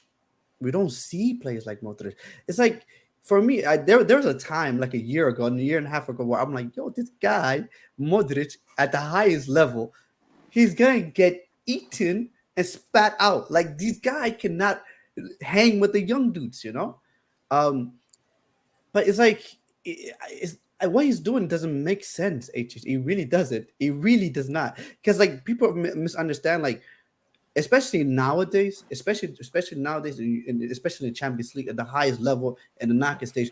A lot of the teams, they press and especially when you're a midfielder, they will press the living life out of you. They will press you, And at this age, the way he could just, my dad always says, like, if any good footballer, like, and a very good technical footballer that has a very, he knows how to, like, when a player is trying to press you from an angle, he just knows how to shift the ball in a way where you just can't get the ball. You simply cannot get the ball. So it's even if you're 40 or so forth, 3 guys are pressing. That's why I love football so much. And that's why this whole PMP stuff is crap. It's not about pace and power. It's about being smart and tactical. Yeah. Football has always been a mental game. So you can have 3 guys pressing you. If you understand spacing, dimensions, decision making, and you have this skill, you know how to evade that press and using that little bit of the art to evade the opposition and also spread the ball through. It's all about this. It's always about this. That's like, a lot of times people, like, because I watch him very closely, a lot of times people don't, like, you have to, there's so many things going on in football, but then when you focus on a player, you see what that player actually does, So there'll be times where you see, like, Modric will get pressed, 2-3 are trying to surround him, and he just literally pokes the ball, 2 players are gone, passes the ball like nothing has happened. And it's, I don't know, the way he plays football, the way his mind works, it's hard to come around. It's one of those things, either you got it or you don't. But Zidane was better though. So yes, let's chill. I know this is a modular something, but Zidane was better. 100%. But Zidane was better. Zidane was better. But then for me, it's like, in my general opinion, and this is my opinion, people might yell and scream, he can sit in the same table. He can sit at the same table as a Zizou. That's my general opinion. He can look Zizou in the eye. He can look Zizou in the eye and be like, hey, what's up? No. Put it this way. Zidane is sitting on a throne and he sits at the same table as Pirlo and Iniesta. On the throne. Maradona for is the me, goat for midfielder. me, Maradona is an attacking number 10 kind Attacking of. what? He's an attacking midfielder. He's an attack. He's a number 10-ish. How many- Well, he's a midfielder. How many Ballon d'Ors This did is also what Zidane serves win? Just my Modric, own though. interest. One, Zidane won 2 Ballon d'Ors, did he? two, right? Oh, no, was it one or two? Was it I think it was two. Because he won one at Juve and Real Madrid. Well, So he did get 2 Ballon d'Ors. Zidane did get 2 He Ballon knows d'Ors. how to count. Streets, does he have one or two? I know he won one at Juve. Does he have one or two?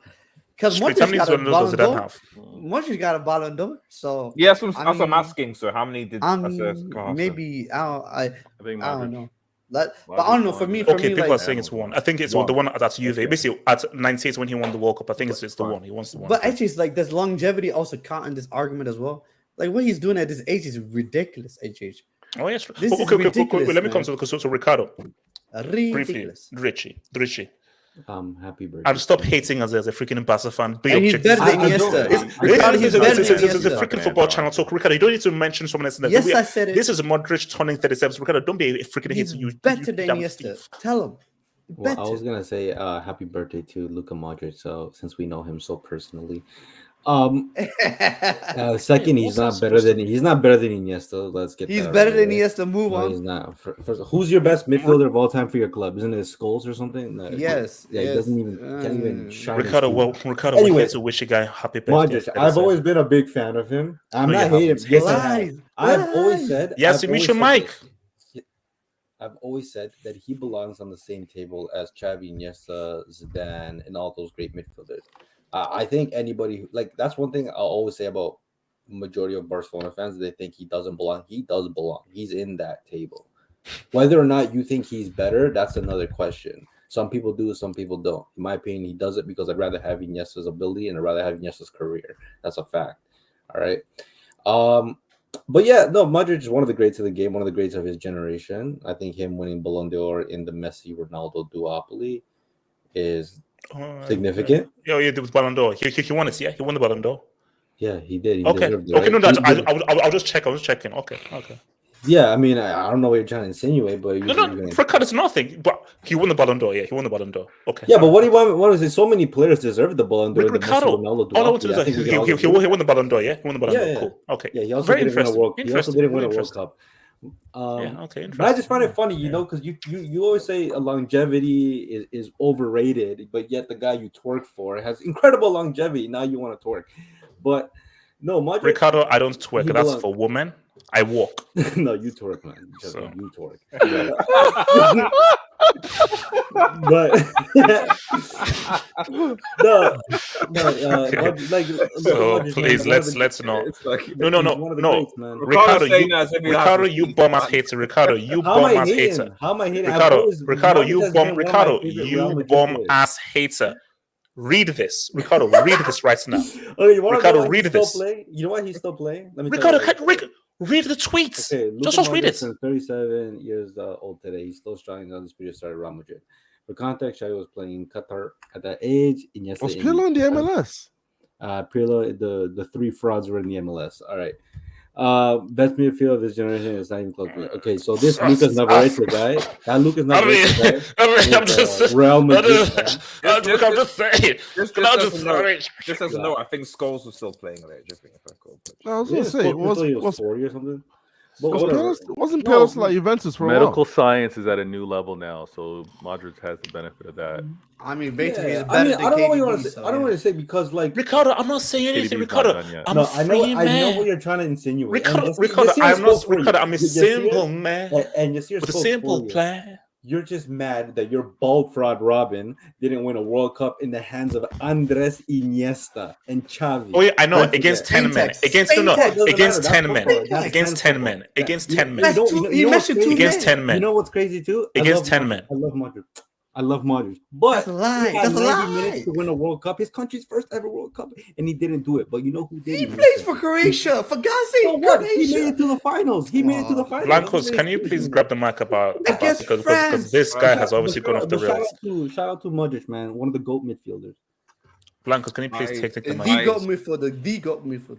I agree. I agree with HH in the sense of we're talking about a player that has like immense technical ability, immense like vision and reading of the game, you know, a hardworking team player, someone who is humble, someone who has achieved, someone who has a passion for the game, and someone who just overall into, you know, we're talking about like overall in terms of ability as a footballer is just fantastic. So I agree with HH I agree with HH in the sense that Modric in this sense is far superior than Eden Hazard in that respect. Far superior. You know, like you know what the funny thing is that you can always tell when you're going to come up with some BS. Eddie, is your mic working? Wait, Eddie, can you talk over the guy to your right, please? I'm not finished. So Eddie, so the question is about I'm not finished. Marcus, be very brief because Eddie's waiting. Be brief. Because you gave me the mic to speak and I was speaking, so I don't know why. Yeah, and I caught your mic. And also, I was agreeing with you. I like Ricardo. Wasn't I agreeing with HH? Yeah, of course. Thank you. Yeah, exactly. Blancos, can you please be brief? I want to have my vanilla ice cream very soon. It's waiting. Yeah, I'm briefing. Yeah, exactly. So ultimately, what I'm saying is that like that Luka Modric is that type of player. You know, have a much superior legacy than that guy who couldn't beat Wales in a Euro semi. Like if we're having the conversation of is Modric the greatest midfielder of all time? No. That's a it's just a celebration. It's 37. Yeah. It's an appreciation and a celebration. How's that a stretch though? Like, Sheesh. He's not, man. Just shut up. He's that. You know, but at 37, you got to put in the context like how many 37-year-olds are still playing at the highest level in Europe, aside from Ronaldo, you know, so people have gone, you know, Ibra, but Ibra's not even really playing. Ibra's more like he's a cheerleader. He's a player coach. You know, it's a player coach actually. So yeah, man, he's 41. You know, like and actually it's a good question. Like, who's the oldest player to actually be part of a starting 11 and win a Champions League? Because Modric, if Modric was 36, 37, so was there anyone older that was part of a starting 11 in a final? How old was Giggs in? What about like Maldini or something? No, he wasn't older. No. Maldini was like 34, 35 in 03. Giggs would have been mid-30s. Yeah, in 08. Definitely been mid-30s in 08. Pretty old. Yeah, I mean, but Zanetti in 2010 was maybe like 34 to 35. I don't think it was 36. So was anybody 36 or older and won the UCL? No, Buffon didn't. Guys, he's the GOAT. That's what I'm telling you. He's the GOAT. No, he's a GOAT bro. midfielder. No. So that alone, potentially he may be one of the oldest. It can't be. There must be someone else, but it must be at least top 3 potential oldest players. There it has to be Maldini. No, Maldini won 5 titles. No, but how old was he in 03? In 03, I don't know. You should know. You're shut up, man. So my point is like that alone is credit because like to win a Champions League, to be part of a starting 11 in a final and play a crucial role in it. That's something to commend. You can't dismiss that given the level. So that's something like that you have to give much respect. And let's be real, he was never going to win a World Cup with Croatia, even though we should have. Like that team. Stop it. Ricardo, don't. No. Ricardo, I'm going to fight. Ricardo, don't you dare say Croatia could have won something. Ricardo, man. Let's get this Ricardo, straight. don't do this. Ricardo, please don't do this. Can I speak? Ricardo, I am begging you, please don't do this crap. Can I speak? No! Can I speak? He was 90 minutes away from World Cup glory. Oh, it was Maldini. Sorry. Against was France, 39. Like, No, it doesn't matter. It doesn't matter. In a final, let me ask you a question. It's like you just talk rubbish. No, because what's in this a crap you're talking about? Can anybody win in a final, or is it just predetermined that France was always going to win because of yes? No, yes. Ricardo, hold on. Ricardo, you're comparing Croatia to freaking Spain. Why Ricardo, hold on. Ricardo, no. So let me make this right now. Was a bad team. Ricardo, no. Was Croatia a bad team? Ricardo, was Croatia a bad team? Say with a straight, Ricardo. Tell me with a straight face. Tell me with a straight face that the gap between Spain and Holland in that final was the same as the gap between France and Croatia. Tell me that with a straight face. That's not the point. That's just the freaking point. That's not the point. My point is that Modric, the Croatian national team, they had an opportunity. Whether it's France, the Brazil 1970s, Spain, it doesn't matter. They were still 90 minutes away. They put themselves in a position to Ricardo, you don't believe Eddie, that, man. Eddie, can you please take the mic over this? I'm begging you. I'm telling you, these Barca fans, Eddie, this please take the mic. is crazy. Ricardo, you've spoken. Hold on, Eddie, speak over it. They scored 2 goals, and one of the goals they Ricardo. shouldn't even been given a goal. I'm talking about France's goal, by the way. By It the was a way, lot closer than people. Eddie, can you take the mic, please? Eddie, take the mic. by the way, Fucking hater. Los Blancos. The answer to your question is Maldini into the 2007. Yeah, in the final. chat saying he was 39 apparently, Maldini. It was 38, yeah, I'm 38 or just 39, yeah. What's in the 017? 07. Yeah, it was in the 07 team that And actually he was won part, it. he was part of the starting 11, wasn't he? So Yeah. yeah, fair enough. Shout out to Maldini, man, 39. But look, Modric is look. Wow. Screw that bold fraud at Tottenham, Daniel Levy. Yeah, screw that motherfucker. Because Modric would have been a Chelsea player What if have you not reached for the Daniel levels? Levy. What have you reached the levels though? Shut up, Ricardo, man. You're a hater. You know what it is. You know Ricardo, it you is. spoke, Ricardo. That's Shush. fair. Eddie, speak. You're already established as a speak. hater. I but can That's tell. fair, I can tell you guys don't like screw that uncomfortable guy. conversation. Screw that That's guy fair, at, Ricardo. That's at fair. Tottenham. Eddie, No, he we said he don't shouldn't beat like France. dumb You know conversations, what? man. No, Eddie. You're just not Yeah. ready. You're just not But ready for that conversation. The thing with Modric is just you want to call him the complete midfielder in the sense that what he does on the pitch is not about has nothing to do with the physicals, because when you look at the modern midfielders today, like pick your favorite midfielder. I mean, for you guys or maybe for the young ones out there, they're all pace and power merchants. They just headless chickens running around doing nothing. Now the midfielders are more like your fullbacks back in the days where it's just run up and down, run. Let's get track stars in midfield. But if you really want to teach a young player today about midfield, similar to what Lacazette had to do, you need to sit them down and bring clips of Luka Modric and make them watch it, because that's someone who has an understanding of the game. There are way too many players today who are just concerned about XGs and XAs, goals and assists, and they're not concerned about the other parts of the game. Whereas a midfielder is supposed to bring you, so you're that glue guy that brings the whole team together. You tell players where to be. Okay, you want the ball there, cool. This is what we need to do to get it there. You know, you think 5 steps ahead of your opponent, but they don't make them like that no more, man. And you just gotta enjoy Modric for as long as he continues to play for, because this is the last of a certain prototype of midfielders. But look, it's good he's still doing that 37. I'm not one of those that gas it up like that, because like we said, there's sports science and all that, man. But it's still kind of amazing to see what he's still doing. It's just enjoy it while you can, because we're gonna be stuck watching boys like Mason Mount and No, it won't, Eddie. No, it won't. Or Bruno Fernandes. Oh my god. Oh my god, Bruno Fernandes. So shout out to your boy Wink. Does your no? We're not doing that. We're not doing that. I mean, Wing, I think you need to relax. Wing. I mean, Yeah, let's do that. So, Dajo RF, HH claims CR7 is arrogant, yet his prodigy is making people apologize to him for not passing. Hakimi Vid, he's 23, 0 UCLs, 1 World Cup. Oh, he has a World Cup. Explain yourself. He's the first teenager since no, It's a fair point. It's a fair point. I'm not gonna lie to you. Mbappe. I mean, Ricardo.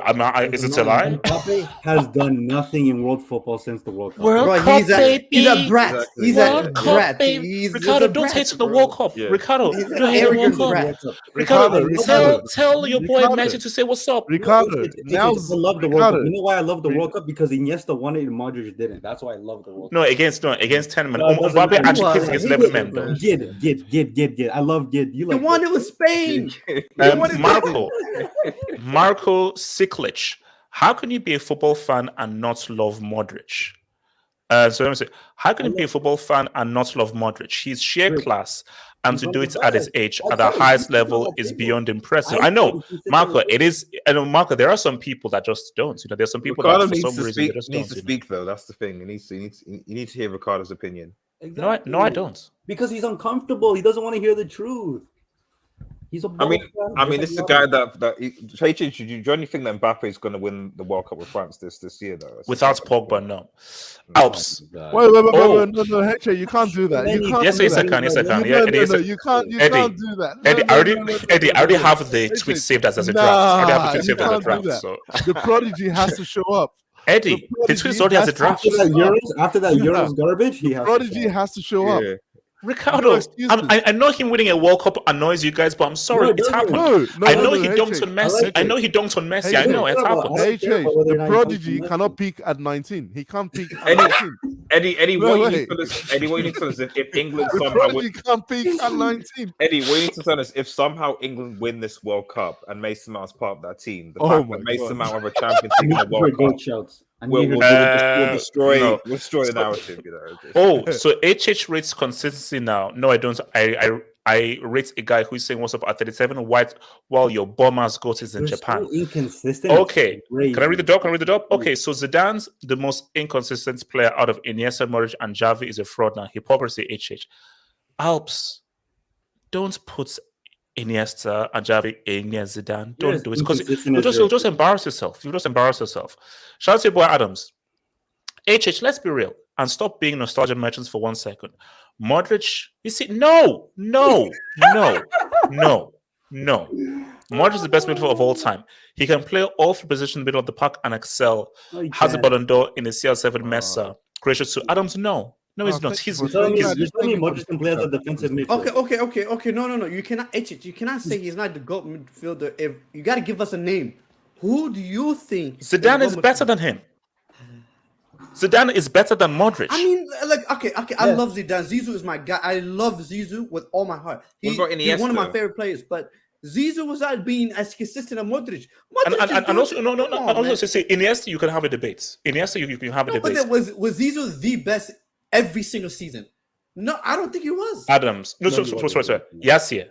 I am not going to say on this channel that Modric is better than Zidane. That's never happened. Zidane is of a different class. No, I'm sorry. You can't do that. Zidane is of a different level. We can't live in a fairy tale. We can't have these guys are I'm giving you football facts. I'm giving you football facts. Zidane is on a different level. See. Let Iniesta, Pirlo, and Modric fight amongst themselves. Zidane is at a different level. Now you're acting like the older generation where Pele is the best. Yes, no one can surpass It's just Pele. facts. Yes, you can't argue with facts. Come on, man. It's facts. You can't argue with facts. Man. I'm sorry. Alps. Shouts outs. Yes, yeah. What was that? I don't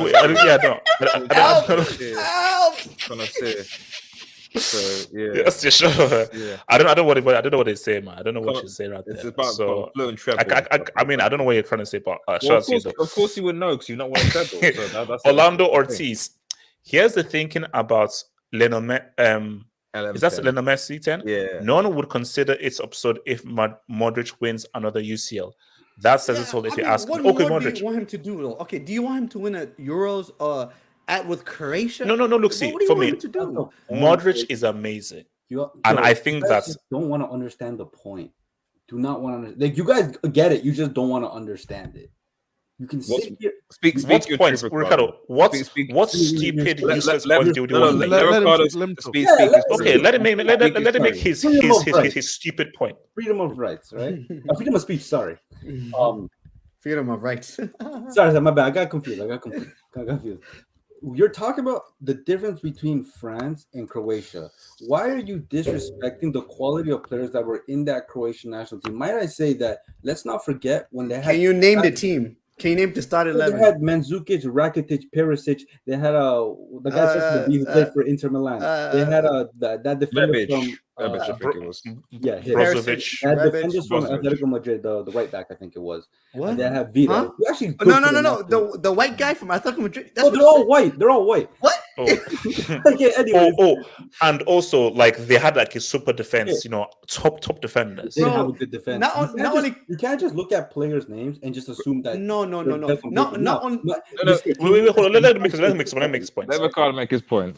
The point is that just because France was the star-studded team, let's not forget 2 years prior we said the same thing about the same French national team at home in the Stade de France versus Portugal, who everybody thought France was going to win because Portugal they couldn't even win a game till the semifinals. And then what happened? Ronaldo got injured and somehow they still lost. So how good really was that French national team when the team who gave them the best fight was a shit Argentina team? 4-3. So that's not act like France was like this superstar team and they were gonna win from start. They weren't. Modric and the rest of Rakitic, all those guys, they had 90 minutes to win their country's first World Cup, the same way the Netherlands had that opportunity, the same way the Spanish had that opportunity in 2010. Did That's No. Let me say why what Ricardo is saying is complete and utter nonsense and that's crap. just absurd. Ricardo, you mentioned Euro 2026. Ricardo, now you're FCC. Let me show you how you now messed up and why what you said is completely stupid. You mentioned 2016. Please tell me a Croatian defender as good as Pepe in that tournament. That's not the point. Ricardo, I asked you a question. Name me a Croatian defender who was as good as Pepe in Euro 2016. Tell that to me right now. That is not the point. You see, can I guess what this guy's doing? Get out of here. You're insinuating. You're insinuating that a starting 11 full of star names or high quality names is equals to a great team. That's not the point. Croatia were actually a good team, bro. They pimp slapped the shit out of Argentina in the group stage, and went to the finals. Ricardo, to be fair, in fairness to Hitcher, what I will say in fairness to Modric is that Croatia, well, actually, because you got to think like Modric was one of the star players for Croatia, and you got to remember Croatia were playing Croatia weren't playing against the country; they're playing against the continent. Wait, did Dejan Lovren start the final? Yeah, for Croatia. Oh my God, Ricardo, come on! He did. Ricardo, what are you saying? Lovren. What are you saying? It doesn't matter. No, hold on. So Ricardo, you're trying to sell me. Ricardo, you're trying to sell me Lovren against Mbappe and Pogba. Mbappe, Pogba, and Golo Conte. Come on, are you kidding me, bro? What you're saying is crap. Ricardo, you know what you're saying is crap. You're just saying this to argue. No, it's not, bro. You guys are saying this in retrospect because whatever, after the fact they no. Come on, Lovren against Mbappe. Dejan Lovren against Mbappe. Remind me if I'm wrong. Wasn't Lovren a starting center back for Liverpool in that? Okay, come on. Okay, no. Bro, it doesn't matter. You still got to a starting center back. Wait, hold on. I got him. Ricardo, you're sick. I'm bloody fool. Y'all don't like facts. Ricardo, you're wait, hold on. Let me bring it. So hold up. Don't understand. So loyal, see, man. Niak 24. I'd rather have 5 UCLs. Hey, your boy rich with the 5 UCLs, man. Ricardo Uyema facts revelations. Okay, you know what? I'm not gonna read that out. But shout out to you guys, man. Adams, thank you for the dub, Adams. One day we're gonna have a real conversation about this Zidane brother. He's top 3, but it's not as clear as the very young, dashing, attractive people like HH says. For me, it's Modric, Zizou, and Yaya. Adams. This is not my opinion. It's not my viewpoint. It is a cold hard fact. Zidane sits at the very top of midfielders. Modric, Iniesta, Pirlo, they're a level below. It's just a fact. You just have to deal with it and simply accept it. There is no convo to be had. Zidane is that dude. That is it. And it's not up for debate. Alps, Spain never won a World Cup before Iniesta and Xavi and Puyol and David Villa. And so please. So name all. They come as a package. Iniesta comes as a package with Xavi. Okay, what was Iniesta he comes as a Xavi? package. Tell me. It doesn't matter. They were still a good team. Maldini was 39 years in Milan. Yes, all these superstars and they could suck, but they didn't. That's the same thing with Croatia. They didn't have superstar players in every position, but they were good as a unit. Ricardo, are you comparing that Spain golden era team to Croatia? That's not, bro. That is the point. That is not the point. The point is that they had 90 minutes and you come on this channel and say, Ricardo. And when it comes to Ricardo, Modric, the this guy is you the paid thing. for. Ricardo's Ricardo is talking complete No, crap. Ricardo. I understand Ricardo's point because Ricardo's saying. No, I don't understand. No. Because if you look at the Euros, for example, on paper, there's no reason why Switzerland should have lost to France. There's no reason at all with the superstars. And at the end of the day, what happened? There's no reason why Portugal should have won Euros, bro. There's no reason they should have won, and there's no reason why Wales should have demolished Eden Hazard's Belgium. So there's no reason why De Bruyne should have ghosted the now World Cup semi. So there we go. So QC8. So how come Xhaka could beat this? That's what I'm So saying. do you want me to respond? Do you want me to respond? Let me respond. It's called Didier Deschamps and Longley. Very simple. Didier Deschamps and Longley. It's called Didier Deschamps and Longley. It's called Didier Deschamps and Longley. And also QC8. No matter what, it doesn't take the fact that Mbappe is still a World Cup winner and Messi isn't. So that's a simple fact. I know it annoys you bum ass people in the chat, but it is what it is. That will never go away. Can I say something? What do you want to say? Yes. What the hell do you want to say? What I want to say is, everybody knows since day one we've been saying this. France is the most talented team right now. That doesn't mean anything. No. Okay, Ricardo, let me lie. There has been for a while. We all said at France at their best, they beat everyone, they win. Yes, but then we always said if France don't win, it's because of them. They will self-implode, and that's what exactly every time that's what happens. And also, yes, this hooded guy to your right is trying to tell me that Croatia had a real chance to beat that French team in that FIFA. Against an unbelievable French side. Yes. Did you see why I can't entertain this nonsense from this guy to the right of you? Actually, I get it. It's uncomfortable. Actually, was the Croatia team that lost to France in that World Cup worse or better than the Swiss team that beat France in the Euros? The French team was better in that 2018 final. Was it? Yeah. Was it? Well, what? The French team was better in 2018. No, bro, was it? they had there were more pieces. They had the side chick. They had Kylian Mbappe. They had Pogba. They had Blaise Matuidi. They had N'Golo Kante. They had N'Golo. Are you telling me Benzema's taking this team backwards and Giroud is the wrong? Exactly. I was gonna say. Hold on. Let me respond. Let me respond. Ricardo. You can add in Benzema and so forth. Who is that dude? But if I'm talking about the structure of the team as a whole, Ricardo, don't do your eyes like that to me. Ricardo, don't do your eyes like that to me. I'm talking about the whole team, Ricardo. Don't try and be clever. Don't try and be clever. I'm talking about the whole structure of the team. Don't be clever with me. Don't be clever with me. Hypocrite. Gadlock. HH. I have a receipt of. That's a lie. Gadlock, that's a lie. Please bring it up. Gadlock, that's a lie. Gadlock, that's a lie. That's it. Gadlock, that's a bald-faced lie. He says he has it. Gadlock, that's a lie. That's a lie. DM me that now, Gadlock, please. DM me that now. Hearing Gadlock, DM me that now. Hold on. HH, since you're making excuses for Modric against France, why don't you make the same for Messi against France? Oh, that's right. You're a hypocrite.